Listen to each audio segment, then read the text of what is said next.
Hey, welcome to Unplugged and Muted. This is Ryan, your host. This is episode number 11. And I know I'm putting them out on the weekends now, but it's just me trying to stay on top of my schoolwork and everything. But no, this week, honestly, it was one of my favorite interviews. I know I've been saying I have a lot of favorites, right? But no, talking with Isaac Stolzer-Gary from The World is Quiet Here. I I met him on Instagram originally. I was just like scrolling through my For You page or whatever the equivalent is on Instagram, the discovery page, and he's just this he's just a silly little guy just making these, he calls them riffified, but it's just like, imagine just like a viral meme on the internet or like a viral TV clip or something like that, and he'll just like write like just insane guitar riffs to it, and it doesn't, I don't know, I don't know theory a whole lot, I don't know if it follows theory, but he makes just very interesting videos, but it's super unique content. I'm like, dude, this is awesome. So I reached out to him. He's like, yeah, man, I'll be on a podcast. And they're putting out new music soon. They're putting out music on the 28th, which is in 5 days. I'm looking down at the calendar. So, yeah. No, but awesome guy. Go check out their music when it drops. And go check him out on Instagram, too. He really does amazing things. And thank you, Isaac, for being on. Here's a little clip of The World is Quiet Here.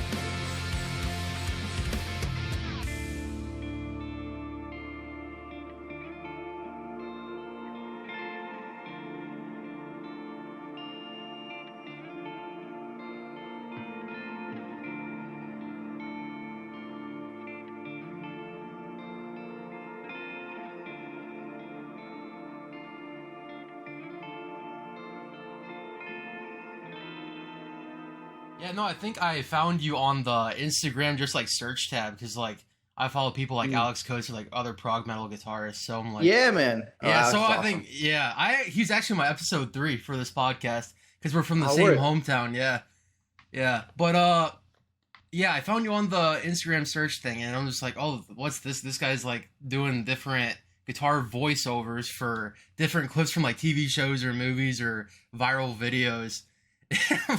Honestly, you're good at it, dude. You're really good. Thanks, man. Dude, it's like such a it's like it started because I'm part of this Facebook group for Strandberg called Strandberg Spark, where we do these like kind of creative prompts every few weeks as a group, and one of them was something about like voiceovers or something. And so I did one with John Mulaney's Delta Airline bit, and it like took off. People loved it. Metal Sucks covered it. Like a bunch of websites like wrote articles about it and stuff. I was like, oh, that was pretty fun, and like it like scratched an equally like creative and comedic itch for me, which is like that balance is like really important Yeah. for me. And I was like, okay, well, like I'll just keep doing this and see where it goes, and it's awesome, man. People love it, and it's like honestly, it's just really good practice for me because like I don't like sit down and like practice guitar a lot, so to like grind out these like really rhythmically complex and like Yeah. dense pieces, it's actually like I've like learned a lot about guitar just through like doing these dumb little videos. So I'm glad you dig them, man. They're really fun. Yeah, no, and like you said, it's like very rhythmically complicated because you're just trying to replicate the tones and noises on guitar. And Right. another artist that reminds me of that is Tom Morello from Rage Against the Machine, because I was Oh listening to yeah. his master class that I got years ago. And he's like, yeah, sometimes I'll just be sitting outside and he's like, oh, I just heard a helicopter. I'm just going to see if I can like replicate that sound on my guitar.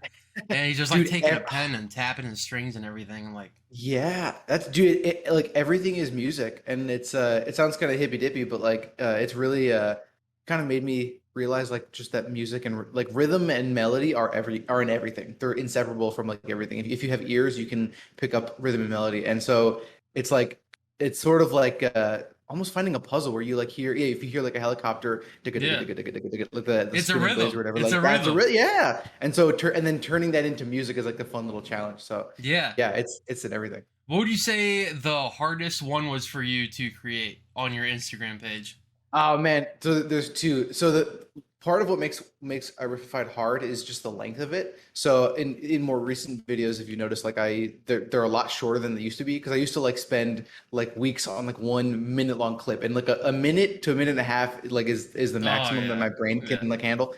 So two of the longer ones, there was one of the early ones that it was like Jon Stewart's Chicago deep dish style pizza bit, where he's just like ranting about how Chicago pizza isn't pizza, and it's like I think it might be the longest one that I've done. I think it's like a minute and a half, and it's just so much to remember, like in one take, you know. Yeah. And then, but probably the hardest one was I did a scene from Shaun of the Dead where it's like I think it's the plan where they're like planning out what they're gonna do in this like zombie apocalypse situation, and I made it way harder on myself than I had to. But I like basically the scene. I think it repeats 3 times this sort of this plan that they have, and every time the characters say the same lines but in a slightly different way. So I wrote themes to each thing that they say, but then when that thing repeats, the theme is a little bit different, but it's the same theme but just like tweaked a bit. So I have to like remember these themes in this order, but then when it repeats 2 more times, the themes are like a little bit different, and it was just like so much like nuance and just dumb musical information to like have to memorize. Like that's far and away the hardest one I ever had to do, and like the only person making it hard on me is me. So like I don't know why I did that, but I've definitely tried to like make them easier Yeah, since but then. it's also your baby and something you want to be proud of too. So it's like I It totally get is that, trying to make it. It's like this is my little creation. I want to be as good as possible. And you know, 100%. it's like in your mind when you're creating these things, like even with these podcasts, you know, it's like I'm going into editing them and I'm trying to like sync up everything perfectly. It's like if I hear like background noise, I'll cut the audio track for like if I'm not talking, you're talking, I hear like something going through my audio track, I'll just like cut it into like to try and make it just sound as crisp as possible. But it's like Hmm. as creators, we are so more attentive to the stuff when we're editing it rather Oh my than God. when something's produced and actually published. Hmm. People aren't as critiquative, or that's even a word, but as you know, as we are in the editing phase, you know, it's Yeah, we're our own worst critics, I think, and we'll notice stuff that like no one else will ever give a shit exactly, about, and yeah. that's So the it's worst. But like we know it's there. exactly, it's like, oh, maybe this should have lasted like half a second longer, or like because I like to do like Hmm. fade ins and fade outs or transitions between clips and stuff. So I'm like Hmm. heavily, I'm like, does this look better? Does this look better? And it could be like a quarter of a second difference. And it's like, who Hmm. cares? Who's gonna be in the comments saying, "Oh, that fade in was terrible"? It's Right.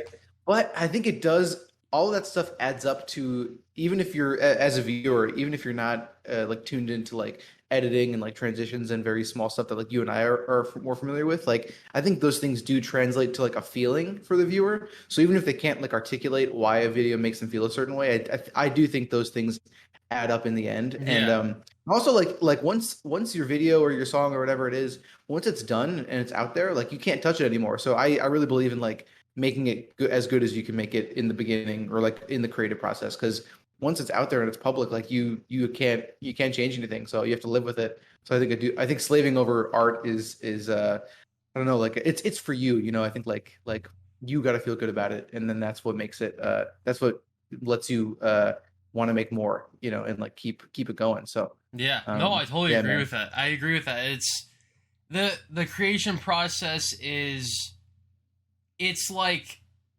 a loop de loop on a roller coaster. It's like you're like, I'm almost done. Oh wait, whoop, and you're back. You know Yeah. what I mean? Yeah, And yeah. it's like at some point you just you have to make yourself a deadline. Like, okay, I am going to be done. Otherwise, Yes. I will continuously forever work on this, and it will never be done. 100%. The work is never finished, and I think, I mean, like we're always changing as people, so like your art is always going Yep. to change. So at a Yep. certain point, like because you're never done growing as a person, so why would your art be done growing? So that you do have to kind of Exactly. have that, like you know, my band has a new album coming out, and some of the songs are over 5 years old. Like we started writing the first 2 songs when our while our first album was being written and recorded. Like they're old Nice. songs, and so some of this material, it's like I feel very far. It feels very like foreign to me because I'm like, oh, dude, like a dumb little young Isaac wrote this riff. But like, you know, looking at it through the lens of like who I am now, like I'm able to kind of, you know, we changed some things and kind of brought it up to speed. But even still, like there are some things where, I mean, the album's been done for a minute and it's gonna come out hopefully soon. But even in this kind of waiting period, like there are so many things that I want to change because I feel like we're different people. You know, we keep Yeah. growing, but our art stays the same. So I think that's kind of that's the game where you just got to keep moving, keep making new stuff, and the newest thing that you make will probably be will always be like the thing you're most proud of, and you just got to accept that like it's a cycle, and that's okay. It's part of the Yeah, beauty of it. so are you an original member of The World Is Quiet Here?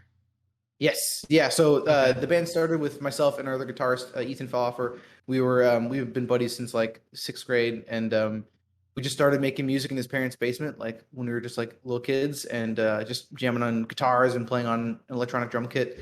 And we had a bunch of it was just a two-man project for a long time. Went through a bunch of different band names and stuff, and then slowly kind of like had members join in from there. And but yeah, at the very beginning, it was just two little guitar boys, and yeah, man. So why The World Is Quiet Here? That's a very interesting name. It's a long one for a band, but I like it. It is. It is. Well, first of all, we're a prog metal band, so everything has to be Yeah, long and of unnecessary. course.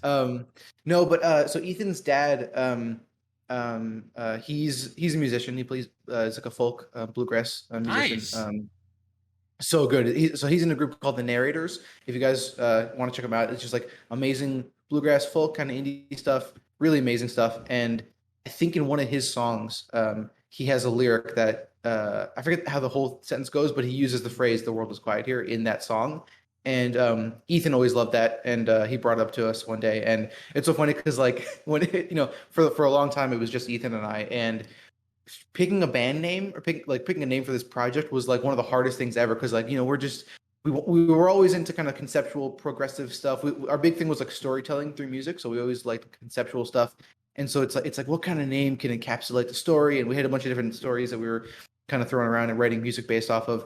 And we had all these like really pompous like Latin names and just like cryptic things and like very just like kind of typical prog metal band names. And then we eventually like we're like, oh, what if it's like a joke band? What if we used there was a I think it's a Twilight parody movie. It's called They Suck or something like that. Suck. And it was like a parody of Twilight. And there's a part in this movie where one of they're getting the main characters are getting chased by a bunch of vampires, and one of the vampires like chasing them just goes like, and we're like, dude, like, what if the band name is just so it was like HCHEE, and it was just like that's what it was for a long time, because we just couldn't think of anything. And then eventually Ethan was like, yo, like my dad has a song, this lyric is really sick, what do you think about that? And it's cool because we all think it's a very kind of beautiful name, and it doesn't sound like a metal band name, which I think is important to us. It's just kind of this like I don't know what it makes you think of, but it kind of I like this idea of like it's a small, like our band is a small little world where like we're just able to like create quietly, and like it's this little kind of like microcosm of who we are as artists. So yeah, I like that, but we're like, oh, it's a name, it sounds good, we don't hate it, like let's keep it and let's keep Hey, moving. yeah, that's half the battle, man. Because it's like, Dude. so I'm a cybersecurity major, and I'm doing like all these different programming projects. Like, well, what do we want to call this team name or this project name? Like you said, that's half the battle, man. It's like it's ridiculous. It's like, what do we want the finished product to be called? Yeah, and like especially if you're working on it, like you understand it more deeply than anyone else. Yeah. So I think on some level you're like, my project can't be contained by a name. It's beyond name. It's beyond words. Yeah. But it's like just pick a name. It'll like you have to name shit. You gotta Yeah, like. but the beauty of music with the album or a single, you have the name, then you have the album art or the single art. Yes, yes. There's a lot of components that I think will tell your story, and your band name is just one part of it. I'm a super like visual person, so for me, like when I think of an album or I think of a band, the first thing I think of is like the visual aspect of it, whether it be the artwork or for the album or the single, or like the pictures they put out on social media. Like I think the visual art is super important for music, because it's like I don't know, it's like we're as not to get like too deep like right off the bat, but like we're like humans we're sensory beings, so like we're taking in information in so many different kinds of ways, and I think it all adds up to this like experience. And so like sound is one part of it, but the visual aspect of it I think is another layer to it. And I actually like sometimes I'll listen to a band and I'll purposely not look at any like artwork they put out, because I just want to experience it. I want to just like have the imagery just like conjured up in my head naturally, and then once I like listen to it and I have kind of my own version of it, then I'll look at the album artwork and be like, oh, this is kind of what they thought fit their sound in a visual sense. Yeah. I think it's super fascinating. Yeah, so what's your favorite album art you've seen on an album or single? Oh man, I know that's that's a kind of good like one. hard to do without like looking at them, but Yeah, two of my favorite albums, I think, also have two of my favorite album covers. There's a band called Typhoon. They have an album called Offerings, and the story behind the album is sort of a person like slowly losing their memory and like their mind slowly like kind of letting go throughout the course of this album. And so the album cover, it's a black cover with this white outline of a person standing in front of a giant raging bonfire. And the bonfire is sort of like it's like them burning all their books and all their memories, and it's just sort of this like fleeting thing. It's really beautiful. It's very like simple, but it's just like a person standing in front of a bonfire. I think that's super sick. And in the context of that album, which is it's like so sad and so depressing, it really like it makes me feel things.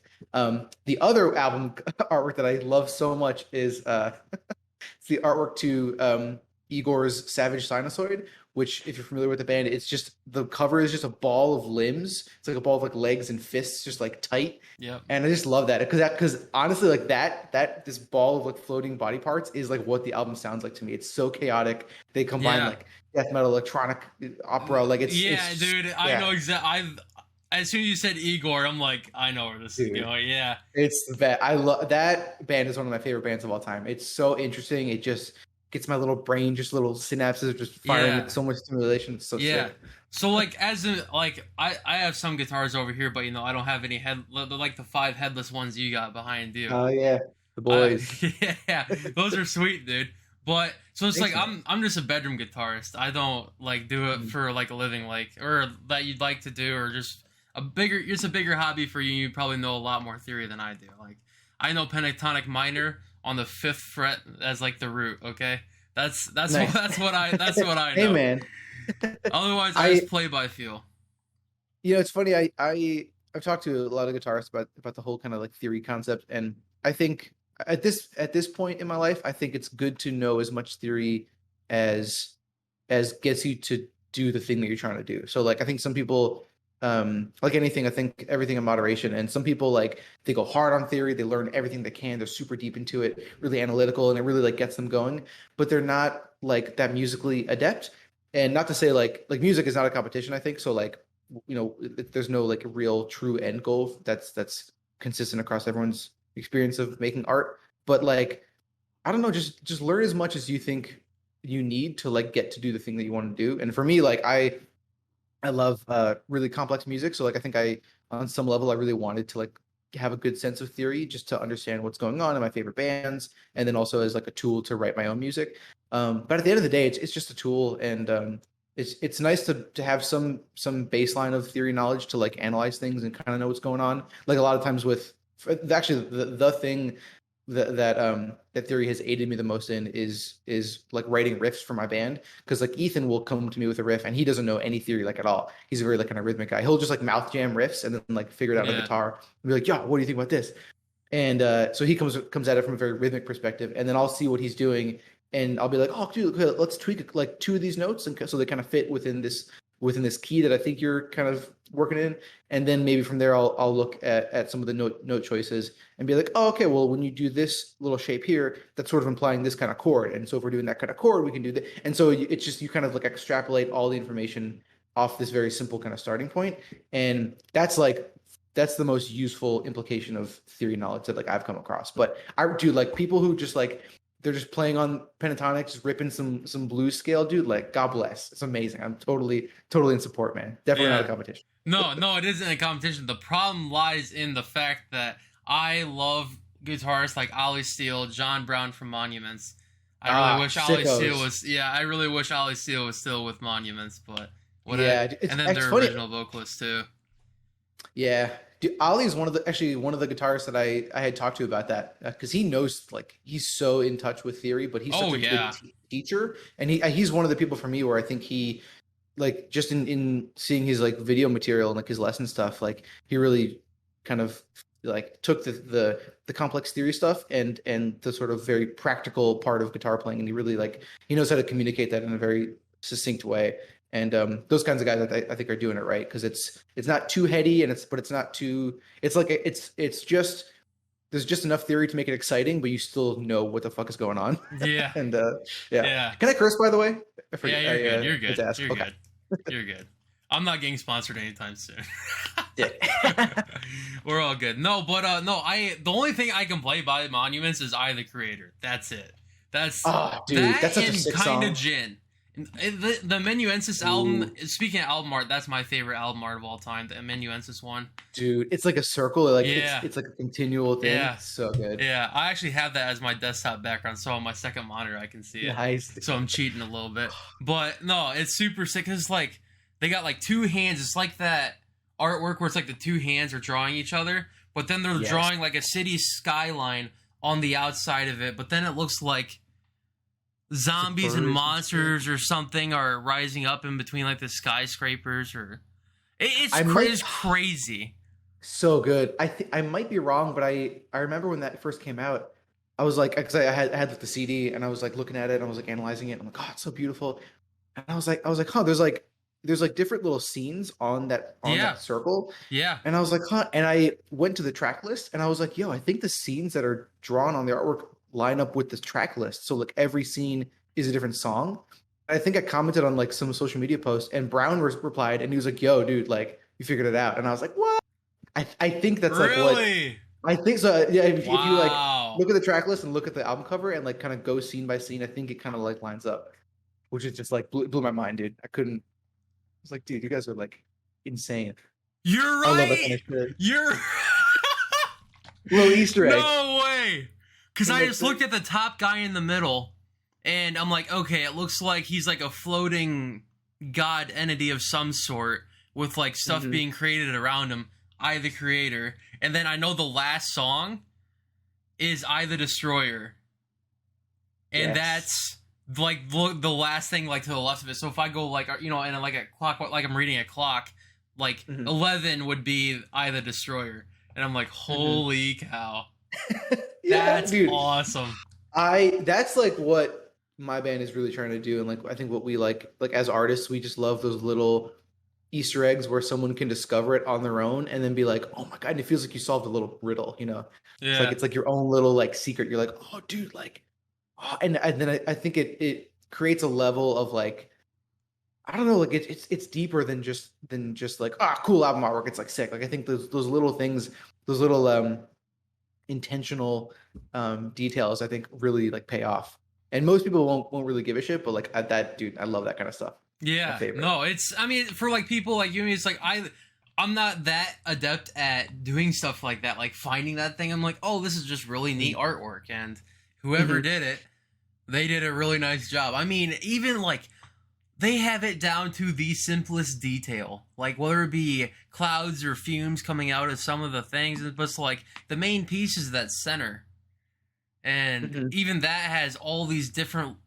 It's so detailed. Even if I zoomed in, I couldn't see it all.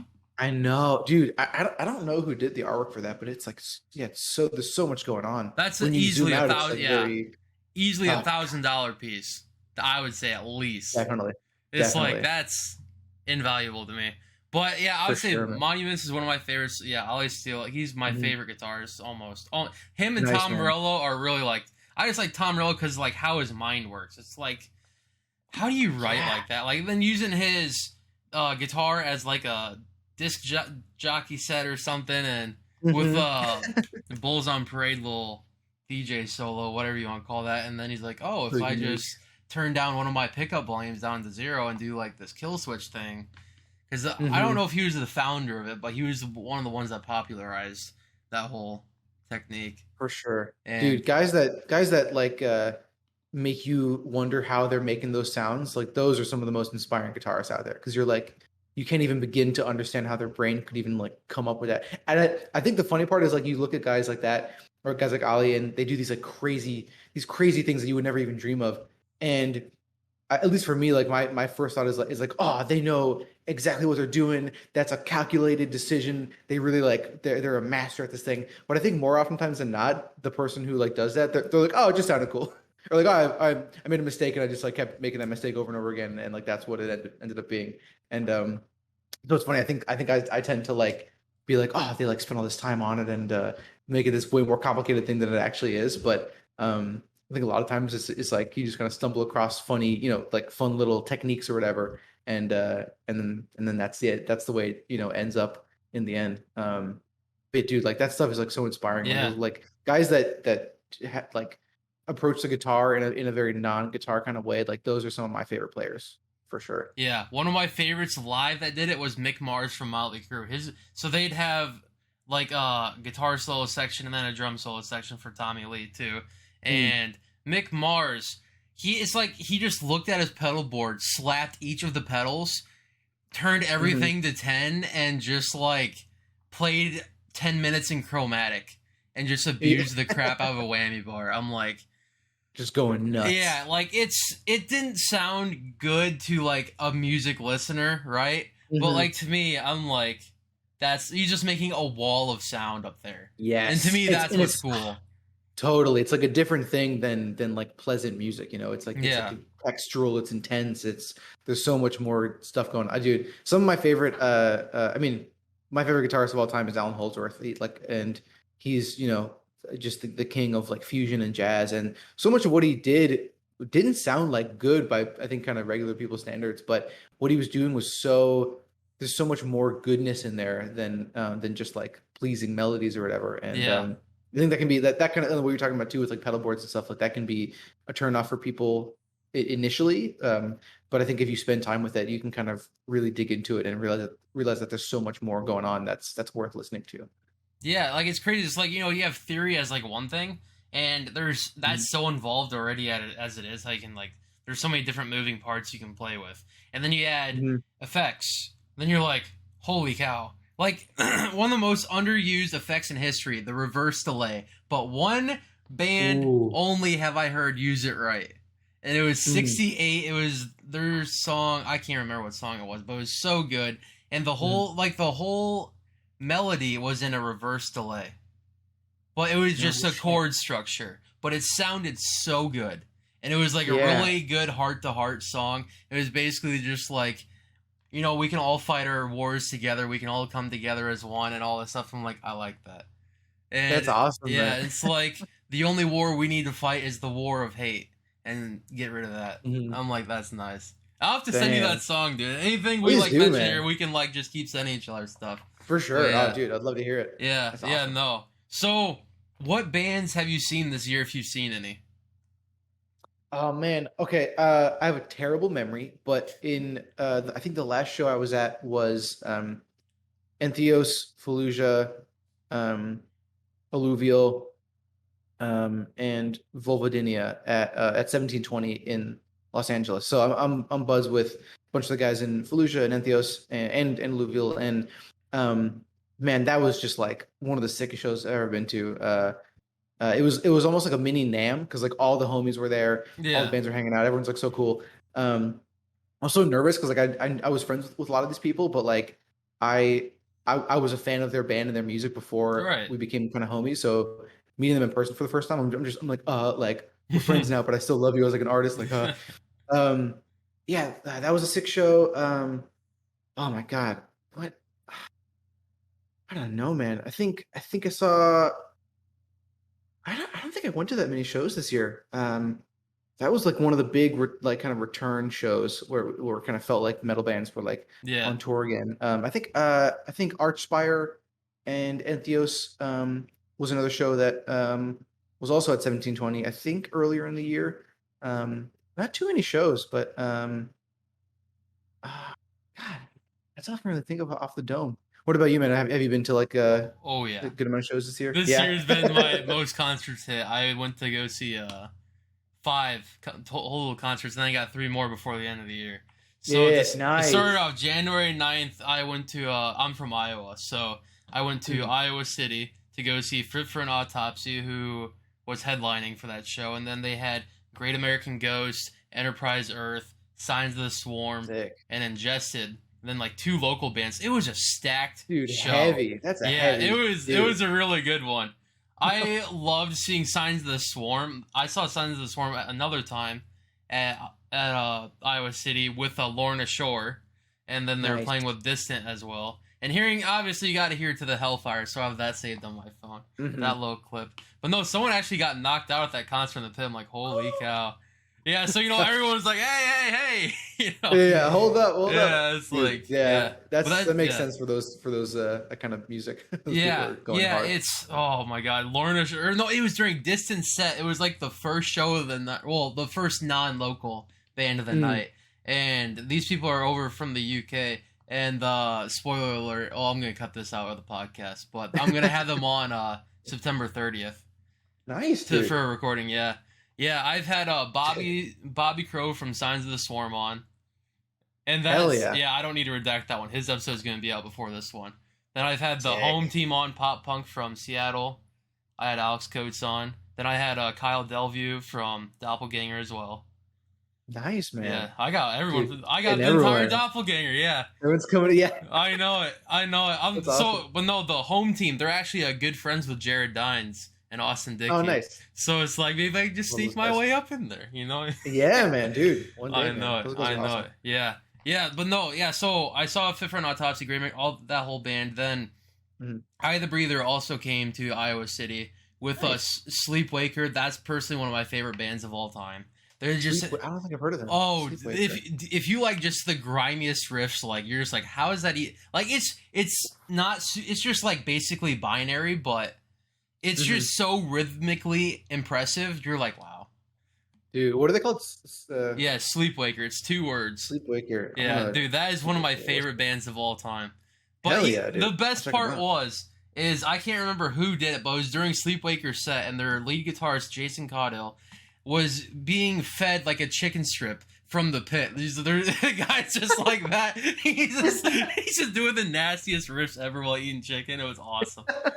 Just super silly stuff, but no, I love those kinds of moments at metal shows because I feel like there aren't a lot of other like styles of music where that kind of thing is so expected. Like just like people just having a good time playing the filthiest stuff and then doing the silliest things. I love that. Yeah, like for instance, Will Ramos after the show at Iowa City. So this was like kind of like a 2-tiered venue. So it's like it used to be an old saloon, right? So you had your main stage and then the bar around it, and then you could go upstairs and kind of like look down at the crowd and everything. And at the end of the show, Will went up there up to the second layer and got a Nerf sniper rifle and started like shooting his bandmates and stuff while they're like just hanging out after everyone left. And he was just like, so I think I was talking to Bobby about it since they were on tour with him. He's like, yeah, like the whole time they would be playing like sniper assassins and like trying to like kill each other and like just the most random times. But yeah, that was fun. Dude, that's sick, man. What a show. Yeah, so I saw I the Breather, Sleepwaker, then they also had Execution Day and Curses, and then a couple local bands. Then I went to Des Moines for the Beartooth concert, then because they just went on the Below Tour Part 2, and that was so sick, dude. I partied a little hard at that one. Yeah. Oh yeah, I partied. Those guys are partiers. It was seeing. I'm like forever a Beartooth fan. I've been their top 0.1% of listeners for like the last 3 years. Wow, dude. Yeah. Oh yeah. Dude, they played at when I was in college, I went to college in like central Wisconsin. I was an AV technician on campus for like a couple years, and like running that kind of started my experience with like live sound and stuff. And so Beartooth came and played at our like campus venue one day, and I did sound for them. It was sick. We mixed them and everything, and they're cool, man. It was like, God, I must have been, I don't know, like 20 years old. It was a long time ago. Wow. But I was like, they were, I haven't heard that band name in a long time. I like kind of like lost track of what they're doing. I gotta get it back on them. Dude, I'll send you a link to this song. It's called The Final Riff, and now they made it on their the latest album they put out, I think not 2022 summer, but 2021 summer, and it's just the heaviest. And what's crazy is, so they used to play in drop C a lot, or like I think for Body Bag they did like drop B or drop A. I think it's drop B, but they played the entire new album, I want to say, in E flat. So they tuned it up, but somehow it still sounds like almost heavier than the drop C. Yeah, so it's like that's how you know you're a good guitarist or just a musician in general, to make stuff sound like super heavy. But I know for the last riff, definitely use an octaver pedal. There's no way. Just so low. When you hear it, trust me, you're gonna be like, oh yeah, that's an octave pedal. Yeah, there's like Yeah. there's no way a guitar could make those sounds by Yeah. itself. Yeah. But That's awesome. yeah. So I might be able to send the video. I might not, because it's like I record the whole thing. It's like I have no idea how much like file size I can send over Instagram, or I can like upload it on Dropbox and send you. But seeing them do the final riff, all it is basic. It's not even binary. It's just straight zeros on the guitar. Just Basically, yeah, chugs. basically. But it's just so freaking good. You'll just have to Sick, hear it. man. But that's really Caleb's last. Hey, I'm going to put on the best performance. I mean, he is so over exaggerating every movement on stage. I mean, it's like, dude, don't fall off the stage. Don't get whiplash. Don't. It's like he is going in, rocking out, man. I mean, just the most aggressive swinging around. I'm like, that's what you want for that kind of music. Like when it's just ignorant riffs, you're just chugging. Yeah. Like you need like just some that stage presence, and like guys like that that like totally commit to the performance side of it. Like it just makes you like it really makes you a believer in the music, you know? Yeah. My thing is just like learning about Beartooth. I think I did it in like 2016. Like that's when I kind of like first found them. That's when they had their Disgusting and Hated album. And personally, for me, the Disgusting album, Caleb wrote that all by himself and mixed. I want to say he mixed and mastered it too. And that's personally my favorite album. But then he got band members. I want to say for the is it the Hated or Loser album, the one after that. Oh, I don't know. I just can't remember. Yeah, I just can't remember the name. But that's when he started getting more people involved with the project, because a lot of people were like, "Wow, this is really neat." But it's sad to think about, because he made Beartooth because in Attack, like I think he was just going through like mental health stuff. So he's like, "Well, I'm gonna make this side project to just kind of like release my emotions in a healthy way." And Disgusting was one of the best albums I've ever heard, just because it's so raw with emotion, and you can so easily tell that it's in there. And I hate seeing people go through pain, but I love seeing people go through pain and do it something within a very positive light.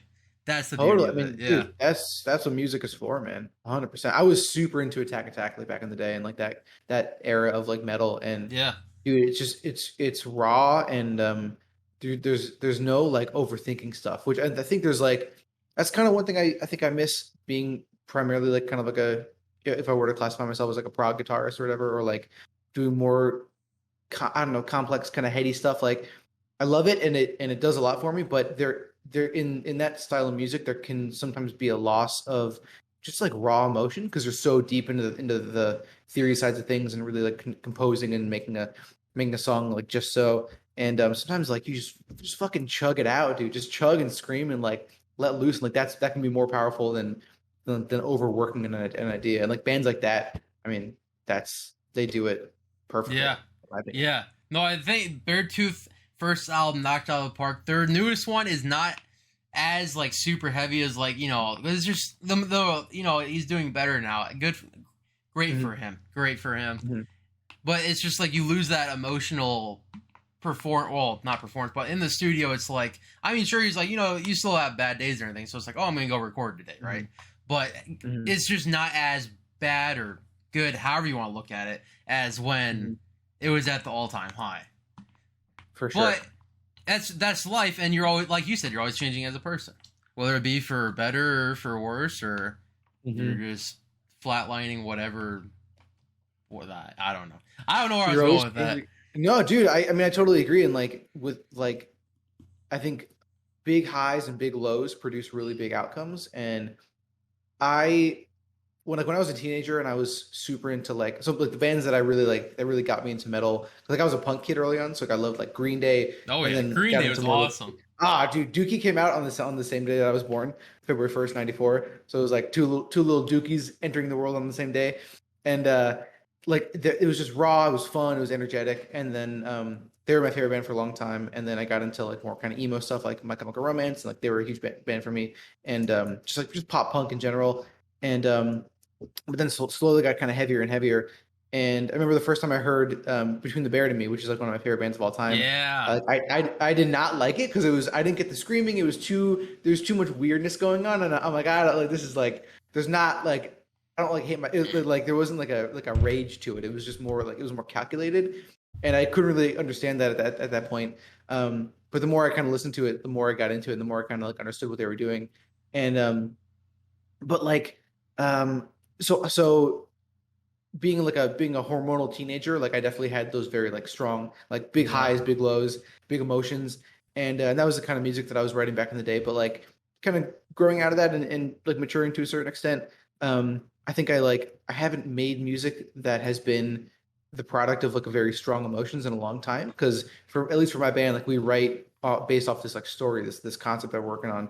So like that's sort of our inspiration and like lyrically we'll work in things from like our own lives that are reflective of us as people but also reflect the story, so there can be some kind of like emotional material there for sure, but it's not the same thing as just like being really depressed because you went through a hard breakup All and like right. just writing some super raw lyrics or whatever. But I think both things are valid, and I don't know. It's interesting to see. Like I know a lot of artists who they write music purely based off of sort of like just pure life experience, and it's not as like overworked as a lot of other musicians will write music based off. Does that make any sense? I don't know. Yeah. No, Like you're. Yeah. I'm it's more tracking. just like yeah, more emotional than kind of overworked, and I always admire that because like I that's not how I write music. That's not the most like natural way for me to write. Like I like to like really spend time with a thing and really like go through it and kind of work out the details. But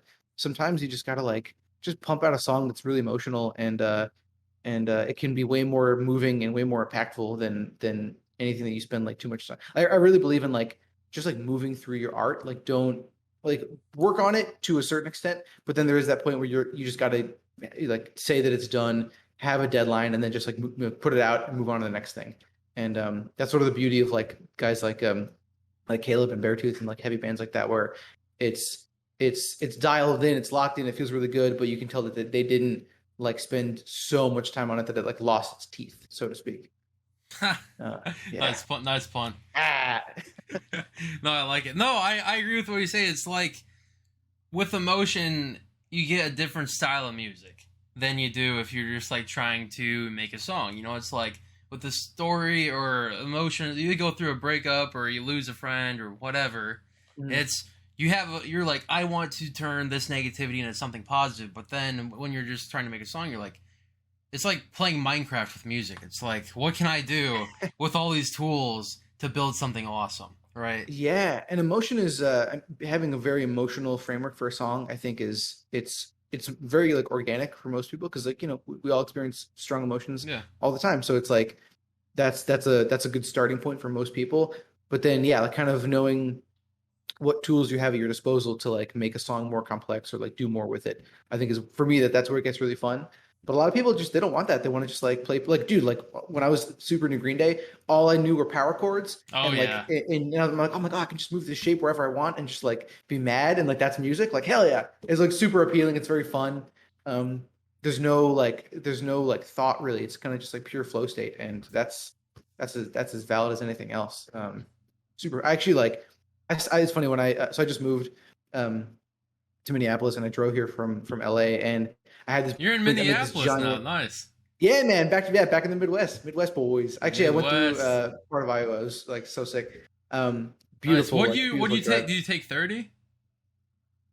I think so. Going like north Yeah, 30 like and then through and then up. 35 north. Yeah, yep. Yeah, nice. You Yeah. pass It's nice right man. through Ames, yeah. Yeah, That's yeah. right where I'm at. Yeah.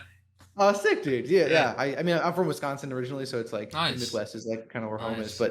But I made this big playlist on my phone of just music that like I haven't listened to in a long time, like all my favorite albums. And I had American Idiot on there by Green Day, and dude, that album like still gets me going. It still gets me like I'm just driving in my car, just like a little the little like progressive punk kid in me is just it's like fuck George Bush. Like I'm just like just like so getting so pumped up. And it's like the songs are still so old, but it's like it still does something for me, man. Like my little caveman brain just goes right back to being a Yeah. teenager. Hey, I'm like, sometimes oh, nostalgia is what does it, really. dude, yeah, and like that's sort of like I said before, I think like you can definitely have too much of a good thing, and sometimes with the kind of prog stuff and like headless guitar culture and guitar tone and like gear and stuff, like you can kind of get too far away from like where you started from, and I think it's always really important to like check in with like yourself and look at like where you've come from on like a musical trajectory. So like for me, it's like I love riffs. I love heavy music for sure. But I also have a soft spot for like really good melodies and just like and like energy and like kind of rawness. And like I think it's always really important to like check back in with yourself and like see where you kind of came from, because like the music that we experience and that we're exposed to when we're kids really like shapes who we are throughout our whole lives, even if we don't even know it. And like um it's funny, I can like look at some of my band songs and like almost see little like My Chemical Romance moments or like little Green Day moments, and I'm like, oh, like I know that like that doesn't sound like Green Day to anyone else, but like I know where the feeling for that riff came from, and it's like, you know, a song off Dookie or whatever. And Yeah. I think it's like really important to like always like check back in and not get too lost in the sauce, so to speak. Yeah. Like um No, yeah, because you man. have your roots, and you're like, am I like leaning over too far this way, or like, it's like Yeah, you kind of you lose like, yourself a bit. yeah, it's like you can stray from the path, but you're always going to end back up kind of like where you kind of derived from. So it's like for me, sure, I listen to like a lot of deathcore, but 80s hair metal is what my parents were like raising me on. Yo, Like Guns that's N' sick. Roses, Motley Crue, stuff like that. So I'm Classics. listening to that, Leonard Skinner. I was a Guitar Hero baby, so I'm like, Nice. I'm playing all those songs. I'm like, Rocking oh, well, to out me, it's a game and I'm, competitive. So I'm like, I'm trying to for play sure. all the stuff in like the bottom two tiers of the game that are like, Metallica or Ozzy Osbourne or, Hmm. Judas Priest, stuff like that. Then I'm like, oh, this is fun. And then, I'm like, well, then I get adapted to the songs. I'm like, oh, this sounds cool. This is nice. Then, Hmm. as the games progress and they had, the Guitar Hero Metallica, and I'm like, oh, I really like Metallica. Then they got the Warriors of Rock, and they had like a lot of Megadeth and modern metal in it. I'm like, all right, well, they even had like Five Finger Death Punch in there. So I'm like, oh, I'm gonna go listen to Five Finger Death Punch. Dang. So then I went through that phase, and now I'm like, I can't listen to Five Finger Death Punch anymore. You're too far in. Too too far It's in. like it's a gradient for sure. Like it starts with one thing, and it's funny to like look back and see the kind of trace your path to see like how you got to where you are Yeah, with your musical taste. Because it's very yeah, interesting. Cause it's super. like, as a kid, it's like even in high school, I was just like, kind of like strictly Kill Switch Engage, Bullet for My Valentine, stuff like Mhm. that. Nice. And I'd hear heavier stuff that, like maybe what's a good example? Like Fit for an Autopsy. I mentioned them, Hmm. and I really like their guitar work right now. Tim Howley is a freaking wild machine, So and good. Patrick, they're Loved him. wild. Yeah, him and So Patrick good. are just wild animals on guitars. But Hmm. back in high school, it's like just like the screaming, I just didn't get it. It's like Yeah. I didn't understand that rather than vocals, it's like if you can't, I still can't understand like half like deep guttural vocals or highs. But to me, Hmm. it's just another layer of musical sound being put into my ears. That's to Yeah, me, dude. this tone of a scream can change the song entirely. 100%. And it's the thing that's interesting about screaming specifically is it's much more like rhythmic than anything else. Yeah. So you get this really like distorted rhythmic component on top of already really intense, really like full music that maybe doesn't even need vocals on top, but you get this sort of like, and then that's kind of where the raw human emotion comes in. It's just a person just screaming their heart out. And but like rhythmically, there's so much like goodness there that like can totally change the feel of a song, like 100%. I mean, Yeah. even like with our new album, like we're working with a newer vocalist, this guy Lou, who's just a complete monster. I cannot wait for this music to get out there because he adds such an interesting sound to our music, because I think the music itself is very technical, very progressive, really like tight and polished.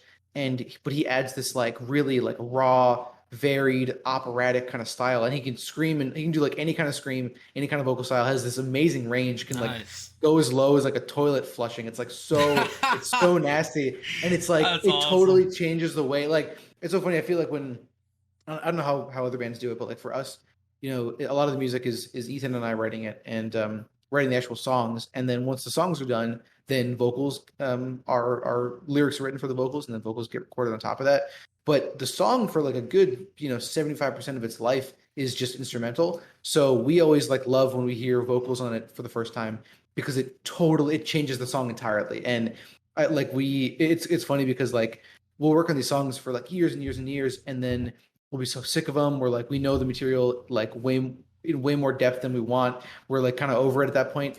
But then Lou comes in and does his vocal magic on everything, and then all of a sudden it becomes like a real song, and we're like, yo, like we sound like a band, and like what he brings to the table is so unique, and it totally breathes new life into these songs. And that's the beauty of like a sick vocalist, man. It can change everything. Yeah. Yeah, so it's like for me, Monuments, it's like I really liked it's like Andy's a really good vocalist. I respect that. Mhm. I just thought their old vocalist fit Monuments better just for that project. That's just my personal taste. Like the Menuensis album was perfect, and the Gnosis album, the one before Menuensis, that one was really good as well. Those two are Right. Is probably that Chris on vocals? Chris Barretto? Yeah, I want to say yes. I think on Amanuensis. I think maybe someone else before. Chris is a familiar name. That's a very familiar name. But yeah, I know he was the vocalist for a minute. Yeah. It's funny how like it different vocalists can like change a band's sound, and it's sort of it when bands have a couple different singers, like it sort of bookmarks their sound at like different points in their career. Yeah. And it's cool because like I think musically like they're still very similar. You know, Brown's writing a lot of the same kind of material, and like the actual sound of the band hasn't changed. But then someone like Andy comes in and like adds his own kind of color to it, and it's a different experience. And I think it's cool. I mean, I think like, you know, you're never going to please everyone as a band, so like you got to just make music that you're proud of, and people are going to have their opinions that they have. But I think it also like sort of like when a band changes their sound, whether it be just like stylistically or like there's member changes or whatever, I think it actually makes previous material that much more special, because you know that they'll probably never be that band again. Yeah. And I think that's a good thing. I think that's really, it just makes that like a really I don't know, like ephemeral kind of moment in time where it's like that sound, that combination of people at that time period in that room together, that's never going to happen again. So like you got to cherish that moment. And I think it's really, and it kind of, you know, it kind of sucks because you like, yeah, for me, like, especially you know, if you really like them, you're like, man, yeah, you're like, keep doing that, man, keep making that sound, you know. Yeah. But it is what it is, I guess. Yeah, no, it is. But at the same time, it opens up a door for a new opportunity to make. Let's say 100%. you didn't like a band, and then they get a new vocalist, and you're like, oh, now that band's kick ass, right? Yeah, and you're man. just like, oh yeah, now we're grooving 100%. and moving. Dude, I always think of Obscura because I love that band so much. I think they make some of the most interesting music. But I remember early on, like musically, it was so sick. It was so techy, so proggy, just like so interesting and complex. But the vocals, I couldn't do the vocals for some reason. I don't know if they were just too like screechy or too like black metal-y or something. But I couldn't really get into it from like a vocal perspective. And I think it's the same main guy doing vocals and guitar stuff for them. But the vocals in recent years have kind of gotten a little more tame and a little bit less. It feels like they fit the music a lot better. And now I'll eat it up. It just gets me going. Yeah. But yeah, it's kind of like those changes can definitely can either make you not as into a band, or they can really make you like want to dig into them, because it kind of just like it scratches a new itch for you, I guess. Yeah, no, I get it. And well, I remember like 5 minutes ago you said the rhythm of a vocalist can do a lot for a band. And speaking of rhythm for a vocalist, so that band 68 I mentioned earlier, they produce a full band sound with only 2 people. It's a guy doing vocals and guitar, and then there's a drummer. Are they? Do they have like a Pink album cover? Yeah. Or something like hot pink? Yep. Dude, our bassist I think showed me them. I think I might have seen them open for the Deer Hunter or something. I think I saw them open for a band one time. Super cool, really like funky and fuzzy and energetic and totally full band sound. Yeah. Yeah, I think they call it like noise punk or something, and it's got it. I saw them live. They opened up for Fit for a King, who also had the Devil Wears Prada touring with them. And this was also in Iowa City. I really like Iowa City for venues. But so it's very untraditional, their stage presence. So, you know how the drummer's usually in the back of the stage, he's the furthest one away from the crowd. Mm-hmm. Well, he's on the right side of the stage facing the left side, and the vocalist is on the left side of the stage facing the right. So they're facing each other, and they're almost performing to each other. Together. And, yeah. So even crazier is, you know how they have, obviously, you know, guitar pedal boards, right? He has 2 pedal boards, and the second one's for his vocals. Oh, that's sick. A whole like separate vocal chain. Yeah. That's awesome. Yeah. I'm like, dude, so he's doing like different like stuttering effects with his voice, or like loop effects. And I'm like, I think Wow. his name is Josh Scoggin or something, and I'm like, you are a freaking animal when it comes to performing. Dude, Like that's people like that are just like, I will never have half the brain power. No way. dude, it is such a bold decision to like be that kind of band and have that kind of setup, and good for them for like Oh yeah. making the vocals as important as the drums and the guitar, like having its own separate sort of dedicated thing for that. Dude, that's the kind of stuff that like makes us like we're talking about this band right now Yeah. because of their uniqueness. Like that, dude. Do you know the band Pound at all? It sounds familiar. I couldn't tell you on like a song or any members. Dude, they're it's almost like a heavier version of like what you're describing. They're instrumental, so there's no vocals, but two amazing dudes. It's a 9 string guitarist and a drummer with 2 drum kits, and Oh the wow. drums are at the drums. I think I have yet to. They're like one of my bucket list bands. They're good buddies, but I haven't seen them live ever. But the drummer like has 2 drum kits at like a 90-degree angle, so he'll like swivel and then like Wow. be at a drum kit and then go to the next one and be over here. And I think they like face each other, and it's very like they're performing like to each other, like you said, Yeah. and it's this intensity to it, and all their song names are I think just like Morse code or like the the Really? the main That's rhythm neat. of the song. Yeah. It's like so it'll be like dot dot dash dash dash dot dash dash, and I think it's like Morse code or it's like that's like the rhythm of the song. So like that's like the rhythmic theme of the song, and that just becomes the name of the song. It's so like sporadic and crazy and chaotic. It's so sick, dude. You gotta check them out. Ah, Pound, yes. they're the best, I'm man. going to have to because it's like, in cybersecurity, in some of my classes right now, it's like, oh, hey, decipher this. So it's like now I can just go look up like their Mm, track list with like a Morse yeah. code decoder and be like, if it amounts to like a song name, I can tell you, be like, Mhm. hey, this is what this one is, or Dude, let here's me all the know, track man. title. Yeah, yeah, because I think that's Crack the very code. interesting to do Morse code for a title or just have it set be the rhythm. I Yeah. love when people do stuff differently. I love it. Yes. I love We when have people do a that. we have a song that it'll probably be on it's like it'll probably be 2 albums from now, I think. But we've wanted to have a song where the main like lyric we the main line of the song we transcode it into Morse code, and then that Morse code becomes like the backbone of the song, like rhythmically. So like the every dot would be like a kick, and then every like dash would be like a snare, and so it's like that's like the name of the song, but it's also like the main lyrical component, but it's also like the rhythm, and it's just like it's so like I love doing that kind of stuff, man. It's like That's awesome. doing It's an math. Easter egg. Yeah, it's a It nice little is, Easter yeah. egg. That Mhm. is so cool, man. But now it's like we're talking about this is like surely we're not the like first people like to think like that, right? So then it makes you think No, of like all the music out there right now. It's like who else did that? And it's yeah, like and you dude, never like even know. no, I like. I mean, Zappa is like one of the first people that comes to mind because he was doing honestly some of that like speech to music type stuff where someone would speak and then it would be translated into music, and the rhythm from that that speech pattern becomes like a song. And he's like one of the first people I think of when I think of my Riffified videos, where it's like Yeah. there is rhythm in everything. And yeah, I wonder like which bands are out there that do that kind of thing that we don't even know, like we're not even aware of, but they know, like they're aware of it, and it's sort of like for us to find out. Yeah. It's so I love that, like that extra layer of just like it's like an extra little Yeah. treat. I would guess Toast and Abasi from Animals as Leaders might have done something like I that can at see some that. point in Yeah, time, and none of us just know it because it's so complex and it's like, yeah, on another level, yeah, dude. That he's all those guys, him, Matt, and Hav. They're on yeah. another Huh. level, dude. They are just yeah. Even to throw out more names, Tim Henson too. I mean, Yeah, yeah, with you guys, dude. yeah. They are even Scotty's crazy too. Like Mhm. Ichika, all the like those types of guys. It's like I can't even process.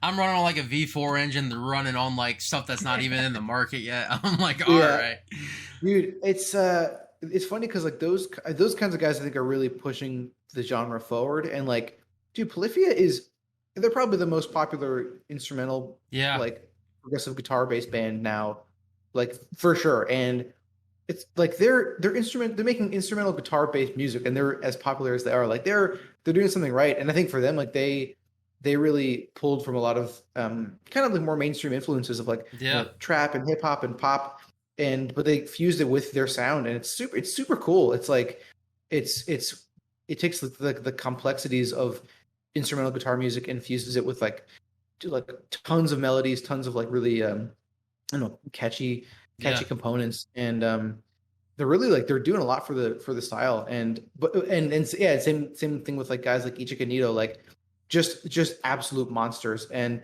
to the point where like a lot of it like doesn't do much for me on like a personal level because it's like it's so much, and there's so Yeah. many guys that are kind of like that, but the ones who are kind of pushing it forward are just they're doing something right, man. You can't Yeah. deny their talent. Yeah. Oh yeah. It's like for me, I really like Polyphia, especially I don't know if you heard their new ABC song with Sophia Dude, Black. it's so good. It's so My good. thing, so it's like I need to listen to music on like headphones. It's like, or I have like Mm, studio speakers behind like my monitors that you can't see, but mm, I can't listen to it like on a car stereo. I can't listen to it on the phone.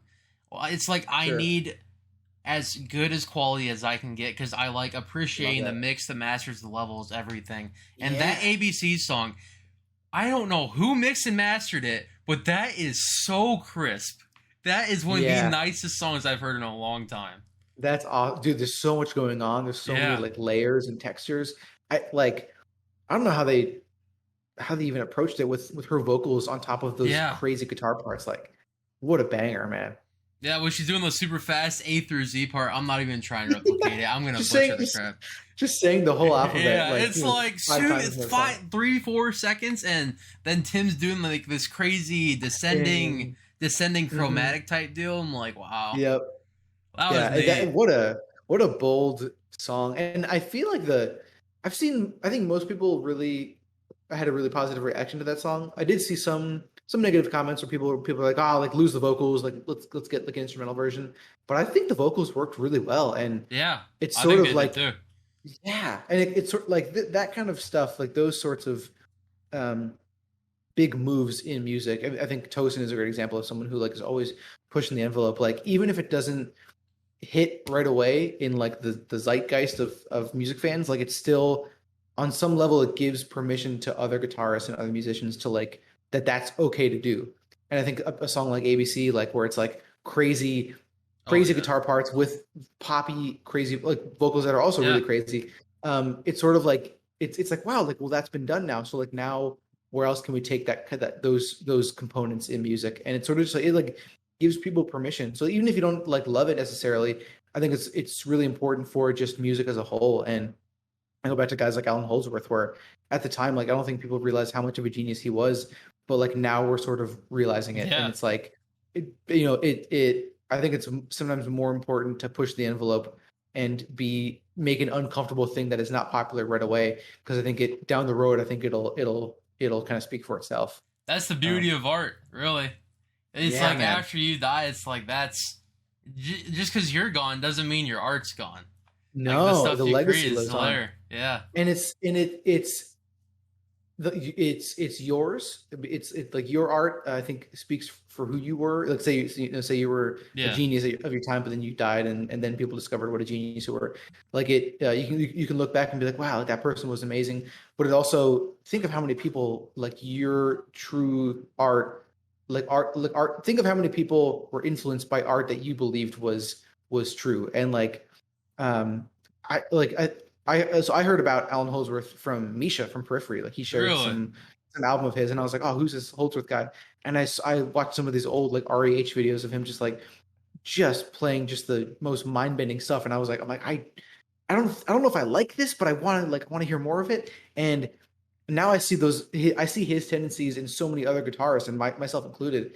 And so those bold moves from someone like him, I think, live on through other people, and it sort of influences the whole culture. And like I think that's like the coolest thing that there That's is. the It's like, beauty of it. you know, That's really the beauty. yes. Because like if you look, I talked the same topic to every other guitarist or musician that's been on here. But it's like if you think about it, it's like Mm, back when music was created, it's like we had like stuff like Mozart, and then it's like you just call that like the godfather of like heavy metal because it's like you have you these can't. dramatic entrances and exits and all these Hmm. different build-ups and symphonies and all these different layers of music and like Hmm. my buddies over at Saints Can Live, they just added they had like a 50-person choir in a studio.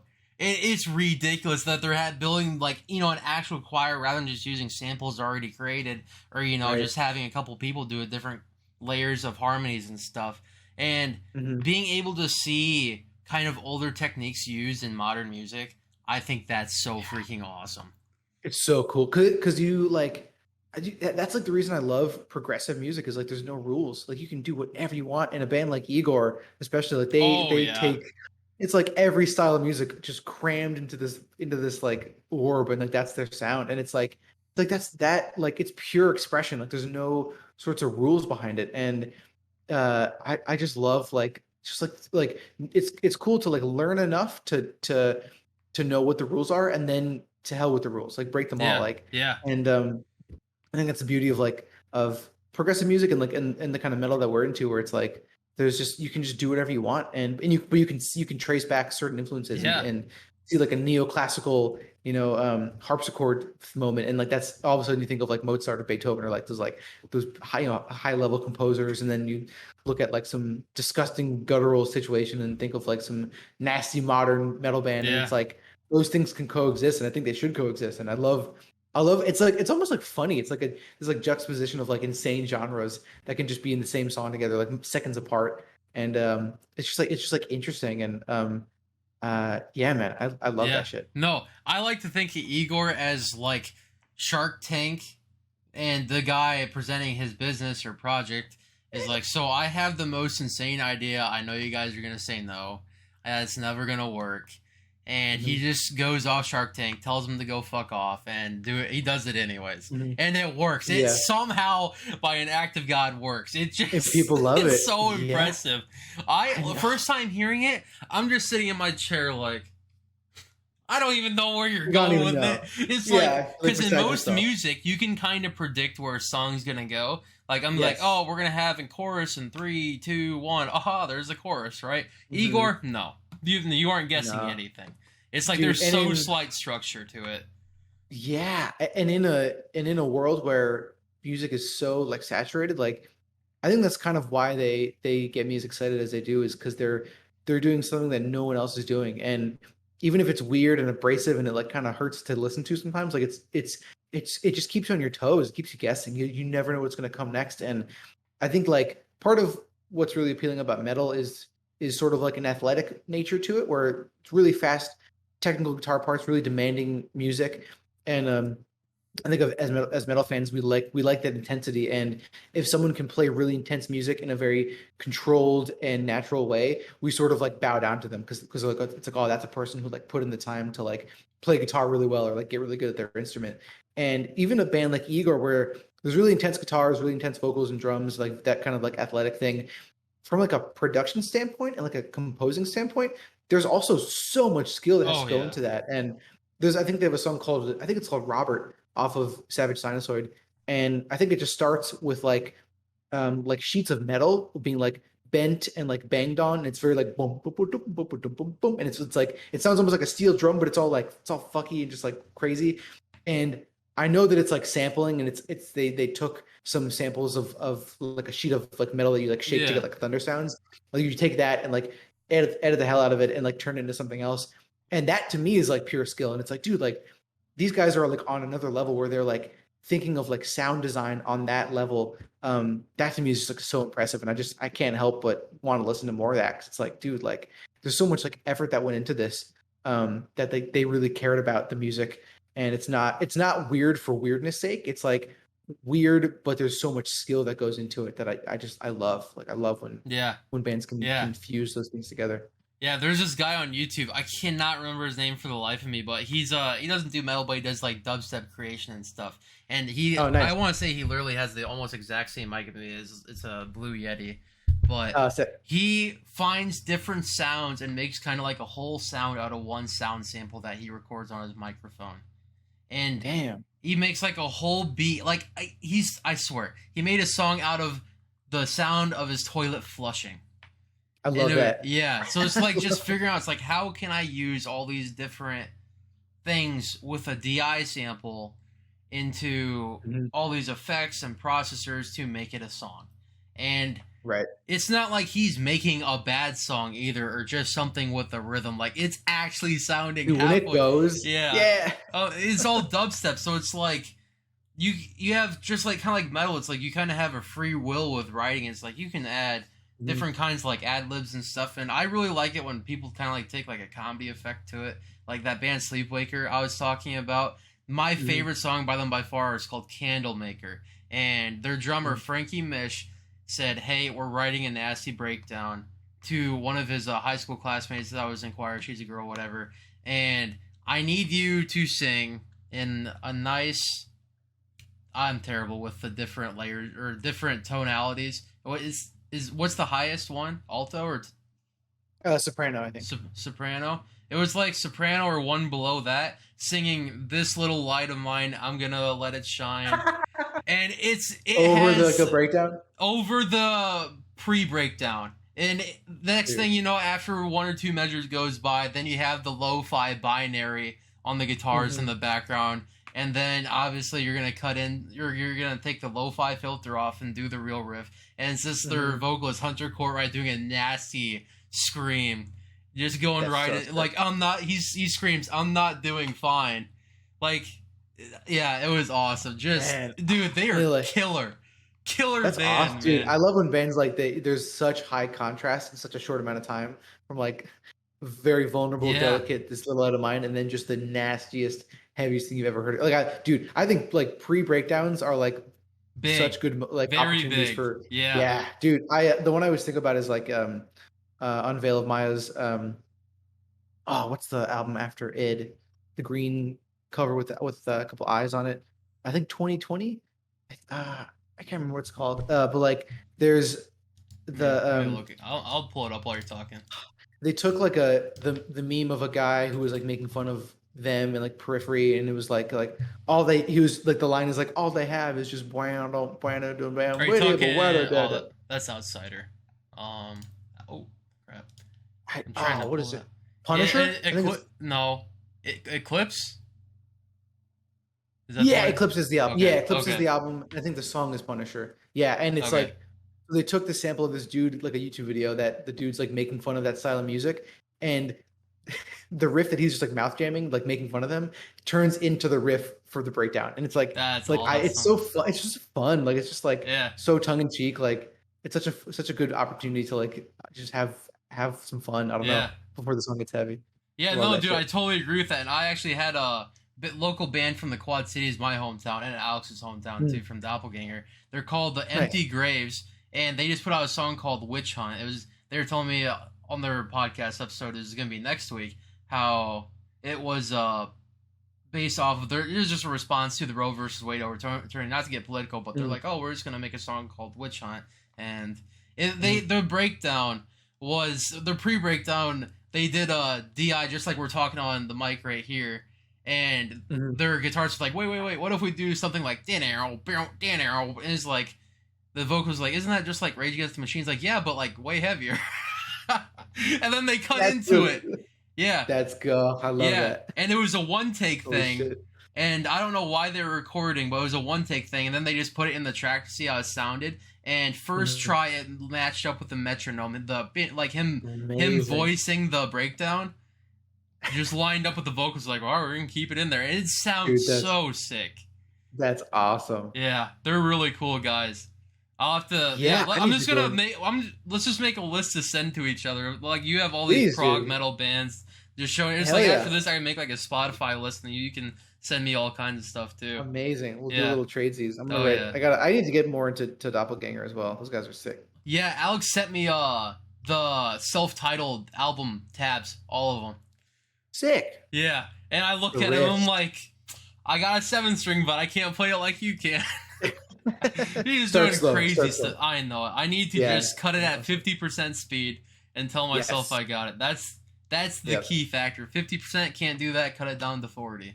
Yep. And Dude, that's one of I know it's kind of like commonplace to say like just start slow and then like yeah, work up to it. But I always I think Ollie again from Monuments like he gave some lesson and he just talked about like just like getting it as tight as you can slowly, and then slowly like cranking up the tempo. And I forget exactly how he phrased it, but I always think of him when I think about like starting slow and then like getting fast, because I think we're, a lot of times we're so excited to just dive in and play it as up to speed as possible and just as fast, and then it sucks because we don't have the chops dialed in yet, and you have to start slow to like really understand a part, and then once it's dialed in, then slowly start working it up until it's as fast as you want it. Yeah, no, that's like my biggest problem. Like, I hear a riff that I want to learn so bad, like some Monuments riff. Like they though I'm like not super like happy that Andy's in the band, cool. But I really just prefer their old vocalist more. And it's just all preference based. I mean, people probably like Andy more than Chris or whoever else they had. I know they had a couple before Andy, but and it's just a preference type deal. But John's still making awesome riffs. Sick like on their new album, like Makeshift Harmony, that intro where it's just like him just doing some crazy strumming on a chord and then doing a quick little legato sounding riff and then jumping right back into the chords while still in the same measure. I'm like, dude, that's hot, man. I'm like, dude, yeah, I love it. I don't know if this is true for all their songs, but I think they write in a really like specific tuning for all their riffs, because I've wanted to learn their stuff, but I can't learn it because I don't want to like. Yeah, let me tell you what the creator is. I hate it because I have locking tuners and it just sucks, right? Dude. But it's I want to say A sharp, F, A sharp, D sharp, F, A sharp, D sharp. So it's like a variation of Dadgad, but for 7-string. You just drop down. Yeah, man. I don't know. Do you ever mess with like different tunings when you're working on guitar stuff? Because I can't do it. Define different tunings. Are we talking like not conventional, or are we just talking like maybe go down like drop C or drop A, B? No, I guess like non-conventional. Like, do you ever mess with like Dadgad or like really insane? I wish I could. See, it's like if I start playing with that, it's just not gonna sound good. Yeah. I don't have the willpower for it. I don't want to like. I feel like I gotta like redo my whole guitar, and then I feel like I have to like relearn guitar. Yeah, and, like, that's my problem. It's like I would love to. I had a buddy that played in a math rock band called Stepping Stones, and he was in this crazy math rock tuning, and he was a killer guitarist. He sent me this one clip, and to this day, it's just still one of the sickest math rock riffs I've heard. I can send it to you after this too, but it's so. Please. It was on I want to say a Squier Jazzmaster, like that cream color with the gold plated and the gold. Yeah, it was that exact guitar, and that's one of my dream guitars. So I just think it's such a sick looking guitar. Nice, classy. But, yeah, it's very classy. But right now I just have a Mexican Strat HSS. But that's my favorite guitar. Honestly, it's just like a $500-$600 thing. I like that honestly better than my Gibson Les Paul. So, sick, dude. Yeah, I bet it's got some mojo. Those Mexican Strats are those Mexican Strats are they are something killer. Like I have the bending down to a science. It's awesome. But I play on 9-48s, the Ernie Ball hybrids. Okay, those are like my favorite for like lighter. I'm like I don't care if I'm playing in drop C or E standard. I'm using 9-48. For anything. I know it's probably not good for the truss rod or anything, but I'm like, I don't care. This is my baby. Dude, using like kind of like lighter gauge strings on lower tuned guitars, I think is like such a cool sound, and it feels so good to play when you knock those down. Yeah, and then this summer I just picked up a Schecter DJ Ashba signature guitar, and dude, this thing is one of the. Let me turn around and grab it. See it, dude. Dude, this thing is one of the sickest guitars I've seen in the market. Just because of like how unique it is. Man. On the back, and it retails for like $1,400, but I got it for like $750 because of this scratch right here. And I'm like, I don't care about a scratch on the back because I mean the front looks perfectly fine. So I'm like, that's looking good. But it has two 9-volts, one for active pickups, one for the Sustainiac. Wow, Sustainiac in there. Yeah, damn, right there. Yeah, I've never played with a Sustainiac before. That's sick. Active EMGs. And then your two switches for active and Sustainiac, and then even a kill switch. It's a pretty sweet, 22 fret, but no, it's called the crows on a wire for the inlays. So that's cool. They look like they're standing on the string or whatever. Right, little kind of PRS vibes with the bird inlays. No, it's very neat. But if you guys ever make it to Iowa, I got this other guitar I picked up this year in a trade. I had a Legator 8-string Ninja Pro, Ooh. but Oh yeah. it looks kind of like Whoa. midwestern kind of bluegrass vibes. But Yeah, I almost like a yeah, Rickenbacker. yeah. I sanded the back, and now I'm just having concerts I go to. So I have like Sentinels on here, Enterprise Earth, Dude, Within Destruction, and then you Doppelganger. just like bringing that to shows with you to get Yeah, signed. That's awesome, yeah. man. Yeah, so if you guys make it through, I mean, you guys are in, well, you're in We'll get Minneapolis there. now. Yeah. I mean, And then, we're yeah, Midwest boys. yeah, We're all make it to Iowa. around I'll go here. to a Hell show. yeah, dude. Yeah. Fuck yeah, man. Dude, we want to play live again so badly. We like Yeah. last show we played, I think, was 2019, and it was a crazy like Halloween themed gig. There were it's like for the I almost like don't want to play a show again just so that this can be the last show that I ever played. But it was a Halloween show in where was it? I think I want to say Fond du Lac, Wisconsin, at this big kind of like warehouse, and it was a Halloween gig, so all the bands were supposed to dress up like in costumes. So like we're a bunch of prog dudes, like we're nerds. We're not like hard. We're not trying to be like badasses. So we thought it would be funny to like dress up as condiments. So we were like, I think I was sriracha. The other guys were like mustard, Tabasco, mayo, That's and like soy awesome, sauce. man. Just like so it was like t-shirts with the logo of the sauce, and then just beanies for the cap on top. And so everyone else is like zombies and blood and gore, and we're just like mayonnaise. Condom. That's Yeah. And we're just playing that's like prog music. awesome. Yeah. And Do you guys have a video or a picture of that? yeah, I think we have some pictures somewhere. I want to see if there's video because the other part of this show that was just so insane was there was a whole like I guess like not like body modification, but like those performers where they hang from like their skin and they put like hooks in their backs and stuff and like hang from like chains. There was a whole crew of them that was the plan was that they were going to be hanging over the mosh pit during the show, like by like hooks in their skin. So we're up there playing just like nerdy prog stuff with like crazy time signatures, and it's like we have like heavy moments for sure, but a lot of like jazz influence, a lot of like weird stuff. And there's just big tatted dudes hanging from the ceiling, like with giant like fish hooks in their thighs and their back, just like swinging, and people are like pushing them in the mosh pit. And we're dressed as condiments. We're like, oh, is this like, are we gonna die here, dude? It was crazy. It was like the most insane show I've ever played in my life. Yeah. And we're like, dude, do we play shows again after that? Because like we can't really beat that. It was a fun show. People were into the music and they liked it, but. That sounds like a hell of a show, man. Yeah, it was wild. It was dressing wild. up as condiments. If you made that like a permanent stage presence thing, that'd be hilarious. We should. We should definitely. Oh my god. We should do it for like a non-Halloween show. Yeah. See how it goes. Just be like, so this Halloween party, people be like, it's April. Yeah. Just throw them off, throw them for a loop, like part of our stage presence. Yeah. It was like a fever dream of a show, man. Just playing like people hanging from the ceiling. Awesome.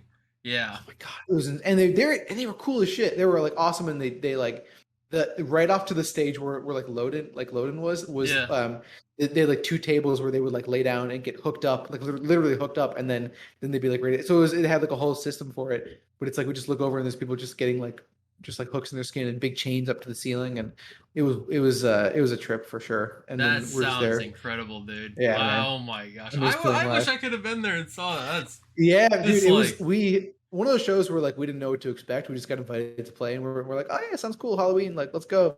And then the kind of the deeper we got into it, the more we're like, oh, like what's going on. But it was a very like safe environment. Like we played shows where like it's been just a super small kind of dingy bar, and we're like we have to like kind of keep an eye on our gear because the area is not that great. But it was for as crazy as this show was, like it was very like well done and very like everyone kind of knew what they were doing. It was like pretty well organized, and yeah, man. So I'm excited to play live again for sure because I'm like we love the energy of just playing live, and now that we have like a new album coming out. There's so much new material to promote. Like, we're ready, man. We're ready. Yeah, have fun promoting that. As I'm going into the content creation world, I'm understanding advertising and promoting. It just sucks. It's a whole other. It's a process, man. It's like I'm not even doing it to the guys or to the extent you guys are doing, or like Doppelganger. It's like I'm just like sending the links to my friends and stuff, and then I'm sending the links when the Spotify thing comes out, and. Mm-hmm. because like I just do the video component for YouTube, and it's like for me, it's like if I found like one clip of the thing really nice, I'll like be like, oh, I want to go see something, or just like, or if I'm like working on something on my computer, that I can throw a podcast up on the second screen on YouTube. Mhm. Like I'm usually a comedy podcast guy, but I also like really Same, like dude. Joe Love that Rogan shit. when it comes to like interviewing. Like he interviewed Steven Tyler from Aerosmith. I'm like, that was a really nice podcast. Dang. That or Elon Musk, I really like listening to those ones. I like listening to smart people talk. That's the beauty of it. But then I also love, like yeah, this Burtcast, the Bill Burr Yes, podcast. Then Two Birds, One Cave? yeah, I haven't listened to too much of that, but I need to. Isn't that just Oh, that's Tom's and Bert's, isn't it? Yep. Or is- Yeah, just them. Just Okay. I didn't know if it was Bill and Bert or Tom and Bert. Yeah, Tom and Bert. Yeah. It's so good, man. Yeah, Yeah. dude, Burtcast too. I'm listening to him and Tim Dillon right now on Burtcast, Nice. and I love, dude. Yeah, comedy podcasts are just like also dynamic banter with Mike Falzone and Steve Zargoza. They were there. The whole episode is just them doing a bit. It's just like them riffing off each other and just like Yeah. joking. Yeah, oh, I love that Yeah. shit, man. Yeah, I'll send you a few. I don't know. This is a controversial name, and I might have to censor this from the podcast. But it was called Cum Town. Like, it's exactly how you think it was spelled. But yeah, no, it was with Stavros Halkias, Nick Mullen, and Adam Friedland. Yo, And I but love sad, Stavros, dude. yeah. Did you see his news? The Live at the Lodge Room. so good, so funny. Oh, he is killer. He is a He's so killer funny. comedian. He is Dude, my awesome. fiance and I we love him. He's what a smart dude. Just so funny. Yeah. So funny. He's probably my favorite comedian since Andrew Schultz started making his Really? stuff. Yeah. Yeah, he's Are you a fan really of, good with crowd work. Do you like Mark Norman at all? I've Or heard the stuff at name. all? I haven't listened to much of his stuff. He's another one of these guys that is just so naturally funny, and he like his persona. It seems like he's doing a character, but it's truly just how he is, and he's so like quick. He's so witty, and yeah, dude. Mark Norman, Stavros. Those guys are just like those. Yeah, some of my favorite dudes right now. Even So good. Howie Mandel started a podcast like in 2020, late 2020 or early 2021, and he's Dang. funny. Like, sure, if you watch America's Got Talent, you see the PG-13 version of Howie, but Uh-huh. he is a comedian for a reason. Yeah, he gets down. Oh, he gets down.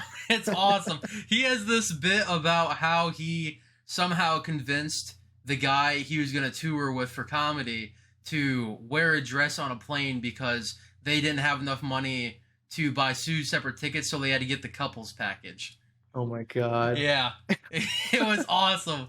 It's like a 30-minute bit, dude. It's freaking awesome. Holy Well, yeah, shit, I no, gotta check that out. Howie. It's called Howie Mandel Does Stuff. I like how I'm promoting Okay. another podcast for free on here and all these bands. I mean, It's like it is. I just like talking about stuff, but no, yeah. Cum Town. I love that name. This is perfect. But they rebranding it to the Adam Friedland Show since Stavros is moving away from it and just pursuing more, touring and gigs and stuff like Zoom that. stuff. Sure. Yeah, because the That's beauty with like this podcast, it's like you could be in China, Japan, whatever, and it's like then we're just doing it on Discord or Zoom or however Yeah, I man. do it. It's like that. So it's like starting this is like honestly, I was just drunk one night. I'm like, oh, I'll just because I did a podcast in like 2019, and it was just me, just like. Just rambling about stuff that just like bad stuff that happened. It was like this one girl I took to a date out. She started just hanging out with this other guy at the concert the whole night. I'm like, I did like a 40-minute bit on that, just like riffing on it. Yeah. Do you feel like you always sort of had like a knack for like conversation with people, or did you just want to have an outlet to just talk about stuff? So this is interesting. So I always wanted to do something with music. Like after that Motley Crue show, like I'm like I have to play guitar. Like literally right after that, I jumped right into Rocksmith, and personally, that's how I learned guitar through Rocksmith. And now I'm just doing stuff based off of Ultimate Guitar or YouTube. And yeah, so in like high school, I was like my mom was on my ass like flies on shit. It was crazy. Like she's like, do you have all A's? No, why not? It was just like an interrogation process. I'm like, holy moly, I'm not trying to make my mom mad, so I'll do good. And I was pretty smart because, as a kid, this is actually be new news for the podcast, but like as a kid, at like over K through 5 or K through 8 summer, she'd be like having me read in the summer, and like do these like math workbooks because like you aren't getting any dumber over the summer. I ain't letting you Mhm. do that. I'm like, man, I just Damn. yeah, I'm like, I just want to like go play with Play friends or with play someone. video games. I didn't play guitar till ninth grade, so Oh, gotcha. I was a big gamer when I was a kid, or I liked going hanging out at friends' houses or stuff like that. But Mhm. yeah, yeah, it was very interesting, and some people call it like, oh, well, you're just killing your kid's childhood, but it's like. I breezed through high school with honors classes and even like college classes Wow. with like a 3.8 on a 4.0 scale. So Nice, man. yeah, That's and it's awesome. like it sucks because it's like now that I'm in college, it's like I actually have to study, and I didn't really do Mhm. that in high school. It's like I just kind of like floated through it, and I'm like, Right. I honestly didn't try anything in high school because I'm like, it just comes to me like boom boom, and I didn't Mhm. even want to walk the stage when I graduated. I'm like, well, just mail me my degree, I guess, or the diploma. Yeah. And Not but trying to. now I'm like struggling, man. Like last semester, I had this crazy class. It was like computer uh processor unit design, and we had to like code how these things work from scratch. So imagine you are opening a fucking notepad file and trying to Mhm. design a computer processor. You're like, holy Holy shit. moly. Dude, But what an undertaking. yeah, I know it was ridiculous. That class sucked. That's the most griped about class in my entire major at Iowa Wow. State. But I mean, I got through it. Here I am. I'm alive, right? It couldn't have Mhm. been that bad. But at the time, it's just like I was a That's little the turd, worst. just like talking crap about that class the entire time. But Dude, that so was me with like music yeah, theory classes. Just like I'm like it was my brain just could not you're just like handle it. I don't know. miserable. Yeah, And I'm glad that it happened. You know, like, I'm sure you're smarter for it and you yeah. learned a lot from it. But when you're in it, you're like, dude, like it's You're the worst thing miserable. ever. Yeah. Yeah. Yeah, but no. So the reason why I brought up college though is like I didn't want to go to college, right? But then we Mm. go. Me and my mom. Well, she dragged me to this college fair thing at this local like private college, and I'm like, Mm. oh, what's your guys' music program? And like I said, no, I still don't like theory, and I didn't like theory back then. And they're like, well, we teach a lot of theory, and you can do like musical therapy. You can Mm. just have like a theory degree. I'm like, no, I do not want theory, Not right? doing that. Yeah, so I pretty much left there. You know, all mad. My mom's mad that I'm not talking to like any of the colleges because all I want to do is music. And Mhm. my poor dad was just like, why did I even get dragged here? You know, he's just What having am to I deal. doing? He's just having to deal with me and my mom being mad at each other. It was like that's just what happens. It's like you know when you have a smart kid, you're like you know it's like I want to see you do something great with your life because I know you're Sure. capable of it. Potential. And it's Yeah. like you hate to see potential just be thrown away because they don't see the light in something or can't or they're not putting aside the time because they're a hormonal teenager and it's like everyone's been through it so it's like not like you can be too mad at them. It's like I know I was a little turd and we've all had our little turd moments. Mhm. But yeah, so I wanted to make this podcast because it gives me kind of like a musical outlet. Like I get to talk to other bands and guitarists or people I Yeah, don't get to man. talk to on a regular basis. And I like I've always kind of been like an introvert, but if you catch me in a one-on-one Mhm. conversation, I am like Joe Rogan. I just talk and talk, or I'm like Bert and I just Dude. keep interrupting people. It's just Dude, bad. I am the exact same way. I always thought of myself as an introvert, but when it comes to like good quality one-on-one conversations, dude, Yeah, I like all day. yeah, Like I love this shit. That's thriving. But awesome. when you put me in Yeah, a man. group of like two, three people I don't know, I'm just like, I'm just quiet and Dude, observing the conversation. I like freeze yep. up, and then Totally different literally, dynamic. yeah. And I was hanging out with some buddies back at home. I'm actually from like the Quad Cities. I don't know if you know where that's. It's I like don't think so. the I call it the nostril of Iowa. So like that very eastern far border part. You know what I mean? Yeah, that's like Okay. yeah. It's like Got it. if you look at the map, it's like how it juts out just a little bit. I'm at like the very Little nose. yeah. I call it Sick. I call it the nostril yesterday. I thought it was the funniest thing ever. That's Instead of the amazing, nose, dude. yeah. But no, yeah, that's where me and Alex Coates are from Doppelganger. Oh, okay. Yeah, just to give you a reference on that. But yeah, Mhm. no. So what was I talking about? I got distracted by the nostril comment. Like starting the podcast and like while you were Yeah. talking So to it's bands and like, stuff. yeah, I just like talking to people, and you know, I get to talk to people like you, and it's like I thought what you did on Instagram. I'm like, this Isaac guy's so much cooler than me, dude. Like, what do I have to offer? Dude. I appreciate it, man. No, man, I'm just dude, like I don't know. I so like as a fellow creative, like I think it's really important to have to like design your life around having creative outlets, because like as creative people, like we sort of need something to express ourselves in. And I think that's kind of true just for humans in general. We all need some sort of outlet for expressing ourselves. But I think it's really important to like have, like a podcast or just hobbies in general, guitar, art, making, whatever. My fiance's a graphic designer. She's making art all the time, and Nice. like having some sort of like outlet for that kind of thing is so important, because you just learn more about yourself, and you kind of like see what you're capable of. And um yeah, and like, so it's funny, like I've um had the journey that I've had with my music and my career, just because I've like been able to meet and work with amazing people. Like I don't know if you're a fan of Gear Gods, but Yeah. Trey from Gear Gods, we've been roommates for 5 years in LA before I moved out Really? to Minneapolis. Yeah, and dude, Oh, that's like crazy. I, I love telling that story, because like my senior year of college, I was a recording technologies major at University of Oshkosh, Wisconsin, and our last semester, we had to do an internship at like an internship in the music industry somewhere. So like intern at like a studio or like a live production thing or like a label, just something in like the actual kind of workforce, like the actual industry. And then that was going to be like that would serve for our final college credit.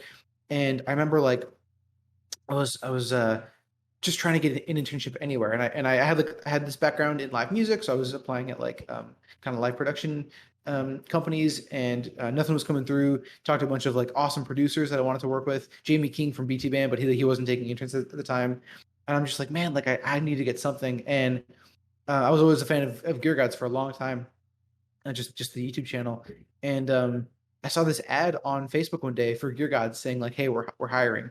And I'm like, "Yo, like if I could work with Trey from Gear Gods, like that would be amazing."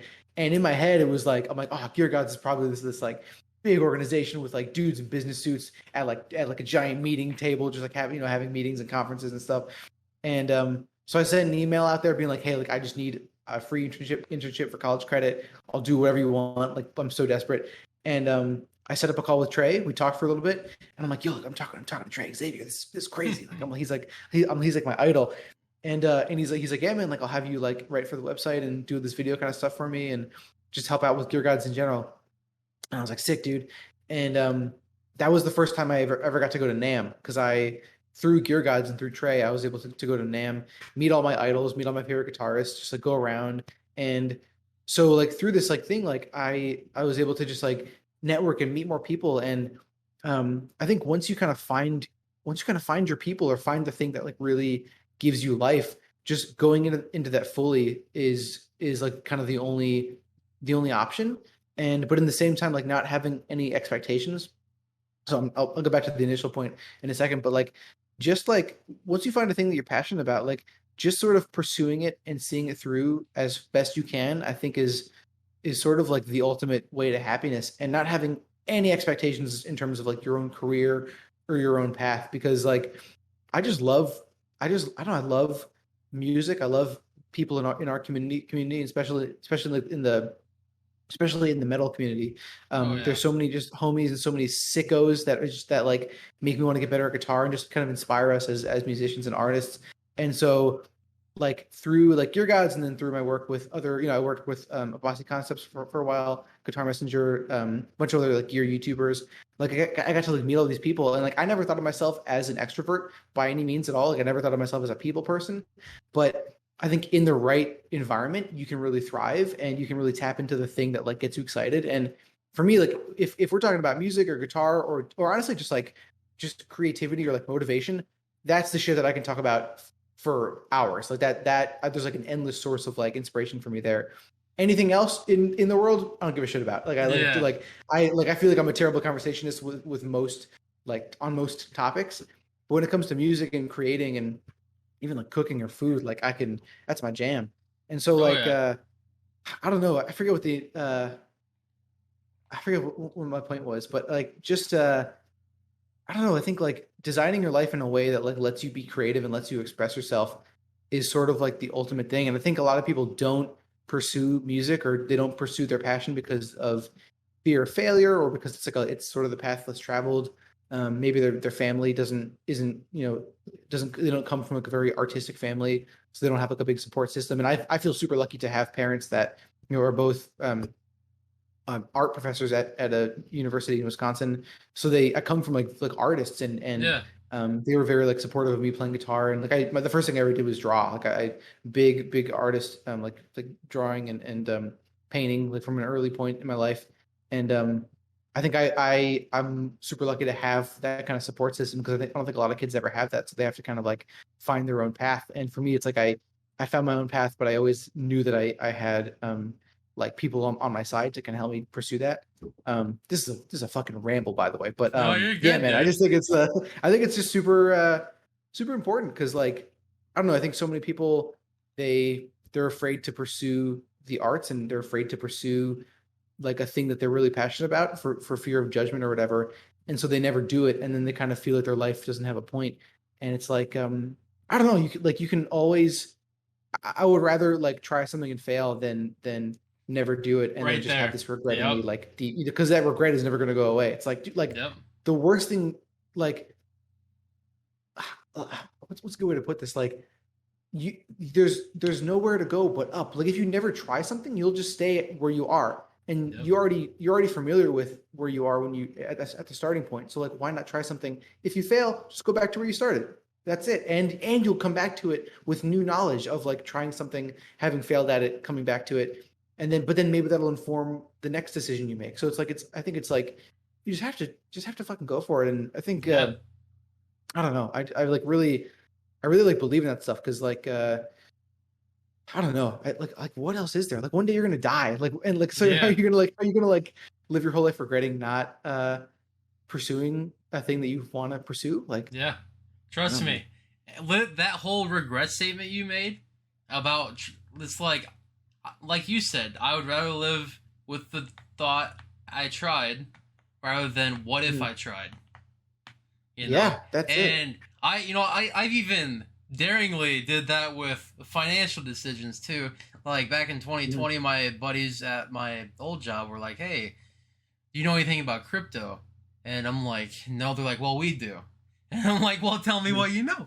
So I was like getting into that, and I dumped like $5,000 into it, dude. I was like, because it's like I built up a Roth IRA when I was 18, because luckily I had a really nice professor in high school who knew a lot about financial terms. Then my dad was like super good with like he loved investing, and he wanted to be a stockbroker, but it's like playing with other people's money is like very, that can stress the hell out of you. It's like, so he's like, I'm not gonna do that. And so he just was like a store manager or whatever. And so it was just very fortunate for me to grow up kind of with people in my circle that were like, hey, here's what you can do with your money to make more money. Because unfortunately, a lot of people aren't taught that when they're young. But like when you're 18 or 17, you're like, Roth IRA, why Roth? Who's Roth? Who's IRA? What's IRA? Who's Roth and what's IRA? It's like, what's a 401k? It's like people aren't really taught these things. But then you have classes like the economics class in high school, and it's like you're being taught things you don't care about at that time. But then it's like they teach you like world economics, but like when it comes to personal economics, like how do I pay my taxes? Where do I go? What do I bring? It's like I wish they would. Economics should be more like personal economics rather than U.S. economics, or it's like, what do I have to do so the IRS doesn't come knocking on my door in May? Yeah, be like, hey, man, like how do I do my taxes properly, and like just like have a baseline knowledge of like financial, independence or whatever. Like I could not agree more, man. I had one class on like personal finance that was pretty helpful, but like I feel like most of us were sort of just thrown out into the world being like, you know how to do taxes, right? Okay, good luck. And you're like, I just like, there's so many opportunities for it to go poorly, and like it can be so complicated, but yet we learn about global economics and stuff, and that's important too to know what's going on there. But like I think so many of us just don't have, we're not taught that, and that's awesome that you have that kind of like upbringing. My thing is like learning world economics, like you said, it's important, but it's like trying to teach someone the pentatonic scale before they even know how to hold a guitar pick, right? Exactly. It's you'll like, get there. It's like, let's just talk about what's really important and what you need to know, rather than what you could just know as trivia stuff, right? It's like it's like those building blocks. It's the foundation for the rest of it. Yeah. So it's like, granted, honestly, my opinion is, and this could be a very like wildfire opinion that just burns everything down to the ground. But I Mhm. don't think paying taxes is that hard because you have stuff like TurboTax, and generally the people Mhm. that don't have like a lot of knowledge for taxes aren't having the Roth IRAs or the Mhm. bonds or real estate stuff like that. There's those people, they know what they're doing. They know how to flip a quarter into a dollar, right? So it's Right. like they're very familiar with the tax laws and they probably have a tax assistant and everything. But you know, Mhm. TurboTax, you can just scan your W-2. So it's like, oh, Right. it's I wouldn't say, I'm not trashing on people that don't know how to do their taxes, but it's a very daunting task the first time you do it. You're like, oh my god, is everything gonna be You don't okay? know how it It's a works. very Right. stressful thing. It's like driving a car for the first time, but once you know how to do it, it's Mhm. not that bad, right? No, and It's those tax filing systems are getting better and better and better, yeah, and they're more like I've used TurboTax before, and not a sponsor, but they're like they make it easy to they like do. to it's very like uh, as easy as it can be, where they kind of explain every step and like here's what happens here and here's what you need, here's what form you need for this thing, and um, but yeah, the first time you do it, like or even the first few times, there's still that level of like worry Yeah. where you're like, did I do that right? Like, okay, we'll see what happens. Like, Yeah, then who you're just knows? like, you're just hoping. You're like, I hope the Just IRS hoping. doesn't even call me. They're like, don't even call me. But then you Yeah. get all those IRS scam calls in May or whatever, like, oh, Yeah. that or June, and then you're freaking out. You're like, oh my god, did I mess something up? Then Yeah, you're my just a car's just goose into hunt. Yeah. warranty. Oh my god, I hate scam callers. But there's a guy on YouTube called Scammer Payback, and he Oh, has I the love those videos, yeah, man. yeah, and he just takes down their networks and like tries to get like He hacks hacked into them their back. webcam and stuff to get them Hmm. reported to local So PD good. department. Yeah, it's awesome. I love that stuff. Karma, That's like it's almost what I want to do, but it's a very dangerous game he's playing. for sure. Oh Very, my because it's God. like the guy above him, maybe he's a Russian hacker on the underground hacker forums that you need like a Hmm. Tor VPN to get into. And then Jeez. because it's like I took a class over summer that kind of describes exactly what an internet packet is, like Mm. not like a packet information, like how it's sent. So there's like three different things. You have your Ethernet, your internet, and then TCP parts of the packets. It's just like this whole thing. It's a whole thing, dude. It's Hmm.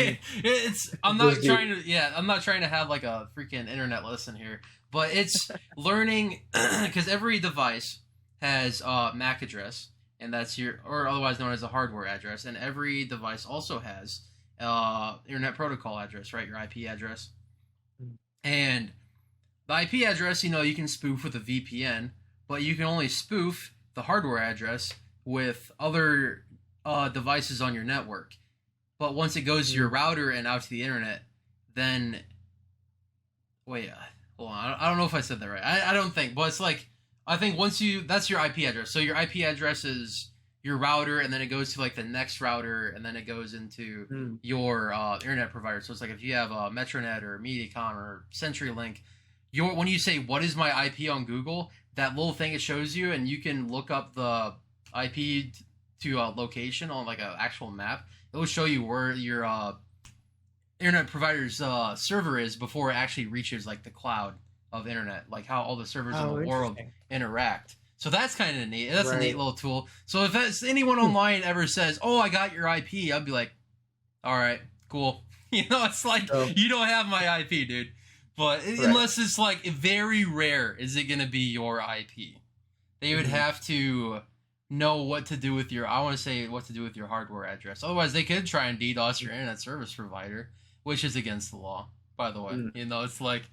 Damn. It's very interesting. It's like if you play like Call of Duty or something, it's like all those people like talking trash. It's like they have no Hmm. idea what's against the law, No, and well, like, it's like no right. idea, Like, no no, you clue. can't do that. Yeah. Yeah, it's like, so it's just like every time I hear it, I'm like, okay, you do what you want. I'd love to see how it turns out. Right, right. Yeah, you Yeah. sort of like you learn more about them than Yeah. Yeah, yeah, it's very interesting, but like cybersecurity is like always evolving. So it's kind of like a pain for in the ass. sure. I chose this degree because I'm always going to be learning new things There's rather always something than new yeah, that comes out. yeah. It's Yeah, always going to be kind of like a jack of all trades thing rather than a master at just a specific craft. There's so many for different ways sure. to hack because I mean, obviously you have your social engineering, and that's the craziest thing ever. So like a lot of people are like, oh well, my phone's super secure, or this building has the greatest security ever, right? Mhm. Now, what if one person just slips up? because of social engineering. Like, Mm. I'm gonna do a little situation, and I'm gonna bring you into my world for cybersecurity for a Okay, lay it second. on me. I know you didn't sign up for this, but here we are. Give me So a crash course. I had a penetration testing, and that's basically like, hey, can I try and hack into something? Oh, I can, and here's Sure. the vulnerability I used.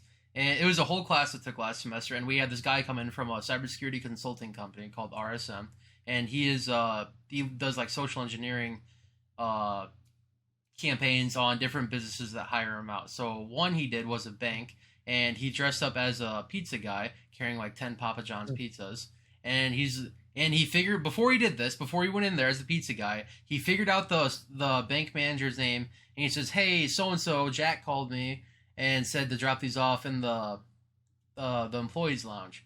And he says it's his secretary. Secretary says okay, and now he's passed secretary into the Wow. all like back where like the employee lounge is, and then he took a Mhm. meander back there to see where the server room was. Somehow lockpicked or bump keyed his way into the server room. Took a picture by the server, put that in the report. So yeah, he likes taking selfies Holy with shit. server racks and stuff for intrusion reports. So as he's doing the debrief of what he found for vulnerabilities, you see Mhm. him in there just wearing a pizza guy shirt or something. It was awesome. What? And that's like what he does. He like Yeah, he tests yeah, their yeah. security. He tests the security and integrity of a business, whether it Dude, that be is like wild. hacking or like trying to hack into the network. But it's like these banks and stuff. You need to have that type of training, and you Yeah. cannot have any holes in the system because if one Mhm. data breach One gets hole. out, it's like you're done. When You're it done. comes to people's money, you're done.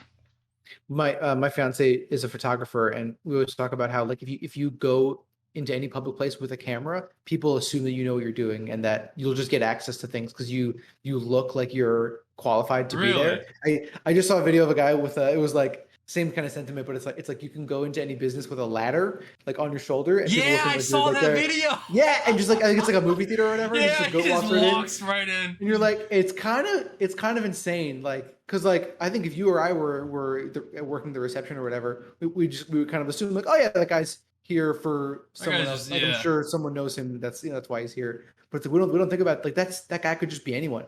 He could like we don't know. yeah. And so you're right. It's like you have to have a system in place to like make sure like even those tiniest things like don't can't happen. Yeah, That's it's insane, wild. man. It is so wild. Like you're even like here's another just little thing. It's like now what if I'm like dressed up the exact same uniform, but it's like you don't know me. But I'm like, hey, I'm sorry, this is my first day, and I'm still trying to get my key card access. John said he'd have it to me by next week or the end of the day. He just wasn't able to get it out yet, and Right. so then now I'm in the business. Like if it's like a badge access type deal, Mm-hmm. now you're Dude, in. that's Even the crazier, one of the craziest things, this is probably the last thing I'll harp on for like cybersecurity. sure. It was a little video of this guy breaking into so there's like these thermal sensors they'll have like above a door, so then they'll unlock the door if they detect the person coming from like a certain way. So it's like it'll only unlock if a person's like trying to go from inside to outside rather than a person going outside to in. And what this guy Right. did is there's the tiniest little crack in the door. But what he did was took compressed air, flipped it upside down so it's frostbite, and shook it up and sprayed it up through the door. So all that is a cold thermal signature right in front of the sensor, and everything behind it's Mhm. hot because it's obviously a Right. temperature change. And it Mhm. unlocked and got in from the outside. Wow. Insane. How Holy do you shit. even think of that? Yeah, That's some dude, that hacker is stuff. like totally. I mean, I guess if you have one person has knowledge about how those things work, like they can just abuse the system and Yeah, take advantage of it. yeah. That is insane, dude. Holy shit. I know. I saw that video. I'm like, no way that works. He's like, yeah, it does work. I'm like, man, it's just God. like crazy. Cybersecurity, it's like the general public. It's like obviously now cybersecurity is kind of like a more well-known term because with Mhm. like all the different breaches happening, they're making mainstream, and then even that whether it's fake or true, the whole TikTok breach, that whole thing. I don't know if you heard about that, Mhm. but I think was that kind of recent or was that oh yeah, like last year or that something? was I think I want to say last weekend. Like they're like someone was Holy shit. spreading news that like 1 billion accounts were hacked, Damn. like 1 billion Oh, I haven't credentials, heard and about that. yeah, it was a whole thing. But then TikTok is like disputing it, saying no, that didn't happen. But it's like that's kind of like another cybersecurity thing. It's like, well, now what's true, what's not true? You know, it's like when it comes to that, it's like that's one of the honestly, if 1 billion accounts are hacked, I think that might be one of the biggest breaches in history. So it's like, yeah, dude, so many people. That's a lot because, like, I mean, TikTok. Sadly, I'm just like so invested in TikTok. I'm like, boop swipe. You know, Dude, it's same, like man. it's bad, but it's like it's honestly their algorithm for the For You page. Whoever designed it, insane software programming, insane. I just can't even fathom the idea of how they're like. They just have it down, man. Dude, the behavior prediction is so dialed in. Like I mean, I have such a love-hate relationship with TikTok because obviously TikTok is like you know, as a social media manager for Strandberg and a lot of other accounts and stuff, like I'm always, you know, thinking about this stuff, and this is kind of my world, and it's so I'm like deep into it. I know what's trending. I'm very like kind of on the ball with it. With TikTok specifically because like every other platform is mimicking TikTok right now. But I can't help but like think that like our brains are not designed to experience that wide array of emotions when you're on your For You page. Like sad thing, cute thing, fun thing, sad thing, cute thing. Like it's so the wave of emotion is just like it's not natural. And I really like I have like a little timer set where it's like every 10 minutes it like pops up and it's like, hey, want to take a break? And I'm always like, no, like I gotta keep going. It's like but like it's oh my god, but it's so good. They know exactly how to keep you on that. I know it's insane. That's social engineering at its finest, really. To suck someone in. It's like I think even for one time I was like, all right, I'm gonna set like a thing on my iPhone to just not allow me to touch TikTok. But then, like after like 10-15 minutes, it was just like, all right, you're done. But then I'd like go back and turn the thing off because I'm like, that's just not enough because I'm bored. You know, it's like not gonna happen. It's so bad. It's terrible. There's a I'm really into sort of like I guess like lifestyle, like making decisions in your life that are gonna kind of set you up for success. That's like the most general thing I've ever said. But just like the way that your day is structured can really affect your like productivity and just the way you feel and like your health and stuff. And I just love thinking about those kinds of things. And a big part of it is like the first thing that gives you dopamine in the morning will determine sort of what gives you dopamine throughout the day. So I have a rule where it's like no TikTok before noon, because if I'm on TikTok, like the mornings, like sometimes like on the weekend, like I did it today, on any other kind of weekend, I'll be in bed, I'll wake up late. First thing I do is go on TikTok on my phone, and it feels really good for the first little bit. But because it's such a high level of dopamine, like right out the gate, the rest of the day I feel like kind of drained, and I want to go back to TikTok, and I'm on TikTok like all day. The days that I start with that versus the days where I'm on TikTok like at noon or later, and I'm more like selective with it because it's sort of like it can really like mess up your mood and just the way your brain handles information for that day. I totally agree with you, man. It is a slippery slope. It is. It's terrible. I do have sadly a group meeting at like noon, so in like 7 minutes. Oh damn, dude! No worries. No, we're good. But we'll do one last topic. I'm watching the timer too. But no, I really wish I didn't have a group meeting because we're like just flying through conversation. But it's like jamming, dude. I also don't. I'm not trying to keep you hostage for the whole day. You know what I mean? I appreciate it, man. But no, I had the episode with Kyle. It was like 3 hours long, and I'm like, holy moly! And I about just had another 3-hour one with an esports coach yesterday. So nice. Yeah. That's awesome. It's crazy because there was a girl I went like to school, kindergarten through 8th grade with. They went to different high schools, and I just followed her on Instagram. And when I made a new Instagram account for kind of like a personal type deal, has been going into the cyber workforce, and I'm like, holy shit, you're like into esports. Then she's like a coach. She was like her private college's first ever esports coach. And I'm like, that's cool. So now she moved down to Virginia, and she goes to Shenandoah, she graduated now, but she's a esports coordinator for Shenandoah, like one of the most well-known colleges in the United States for esports. Wow. I'm like, I'm like, that is it. The whole time I knew her, never knew she played video games. No idea. Yeah. That's just not something you think that, you know, it's like sad. I mean, whether it's sad or just the truth, it's like, video games aren't necessarily marketed or weren't when I was growing up or you were growing up towards, you know, girls or whatever. It's like, oh, Call of Duty, shoot guns. It's like, they didn't have any girls in there or whatever. It was like, you know, all that stuff. But it's like, all right, so we got like 5 minutes left for my group, so I'm gonna start like hounding Yeah. me. But if there's a message you want to get out into the world, what do you want it to be? Oh man. Um, don't be an asshole. Be kind. I think that's the biggest thing. Like, everyone's going through something. I know it's cliche. I know it's been said a million times, but like, genuinely, like everyone is going through something, and just be kind and be genuine. And I think I really believe in like maybe not karma in like the spiritual sense, but like karma in the sense of like it's very like if you're a good person, people want to be around you and good things will come to you and you'll start seeing goodness in other things because you're putting that out. So I really believe in just like genuinely being a good person and just be kind to people and I don't know, just like don't don't um don't let life go by.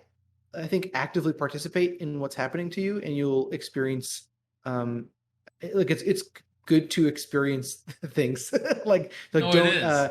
we have a tendency to like project into the future or hang on to things in the past, but like what is happening in front of you is the only thing that actually matters and the only thing that's real. And just participate and be good to people. I think that's my one message. I think that's a good one. All right, we got 4 more minutes. I thought you might have like a like 5 minute rant again, I but could no, add a I few more love the things, rants. but I love the rants. But all right, I'll do it one more topic, and I actually really like this one. This one I've done, I think, with every musician, and this is going to mm, take a while for you to think about, and that's okay. okay. So my thing is, so with the world is quiet, what is going to be the dream lineup tour? And this can be multi-genre, any band, dead or alive, or artist. Oh Jesus. I think between the Barrett and Me for sure. Between the Barrett and Me and the Deer Hunter are like two of our collective favorite bands. Um, those two guys for sure. I would love to play with Mr. Bungle with Mike Patton. Mr. Bungle, huge influence. The Human Abstract is like another Yeah, huge band for us. you know that. Oh my, Onyx is Oh my god, nuts, dude. dude, they are. I actually met AJ Manette for the first time somehow at 1720 in LA. Like actually at that the last show I was at the NTO show, and because Brett Powell, the drummer for them, I think he's like him and some buddies run that venue, and so he's amazing. AJ was there. I saw AJ, and I'm like, dude, like somehow I haven't met you yet. Like, and I talked to him. I like definitely like over like I gushed hard to him, and I think I probably like scared him a Is bit. that their I'm like, dude, guitarist like or who's their guitarist? that's their guitarist. Yeah, it's AJ And Minette and Dean Herrera the were the Human two guitarists Abstract. for Am it. I even thinking of the right band? Do they have a song called Um, Dementia that's like super long? I don't think so. We might be That thinking a would be a different different thing. We'll have to show each other what bands we're for talking sure. about. But here, let's wrap this up real quick. But I Yeah, man. appreciate you setting the time aside, dude. It really means a lot. Dude, This has thanks for been an having me on, awesome. man. Yeah, this has been awesome. I love natural conversation. See, I'm like, we don't need a Google Doc. I mean, come on. Nah, dude, we're This is just jamming. perfect. Yeah. Dude, thanks for having me on, man. I really Yeah, no, appreciate I it. appreciate it, and I am so stoked to see if you guys make it down to Iowa, whether it be We Ames, will Des one Moines, or day, Iowa City. Right now, I'm in Ames, so if you guys want to come to Ames, you know, it's like that'd be dude. nice. You know, Hell that'd yeah, be sweet. And then you can sign the guitar. But yeah, no, I appreciate you absolutely, being man. on, man, and I am so stoked to hear new music and new riffified videos from you. Thanks, So man. We got yeah, a lot of fun stuff coming up. So hopefully, like end of this year, you'll see a yeah, lot of new stuff I from love us. it. I love to hear it. Yeah. All right, dude. I appreciate you so much, and Thanks, buddy. keep Appreciate you rocking too, out. man. Yeah, we'll stay in contact. Thank you. Thanks, dude. Okay, I'll talk to you Yep. soon, man. Talk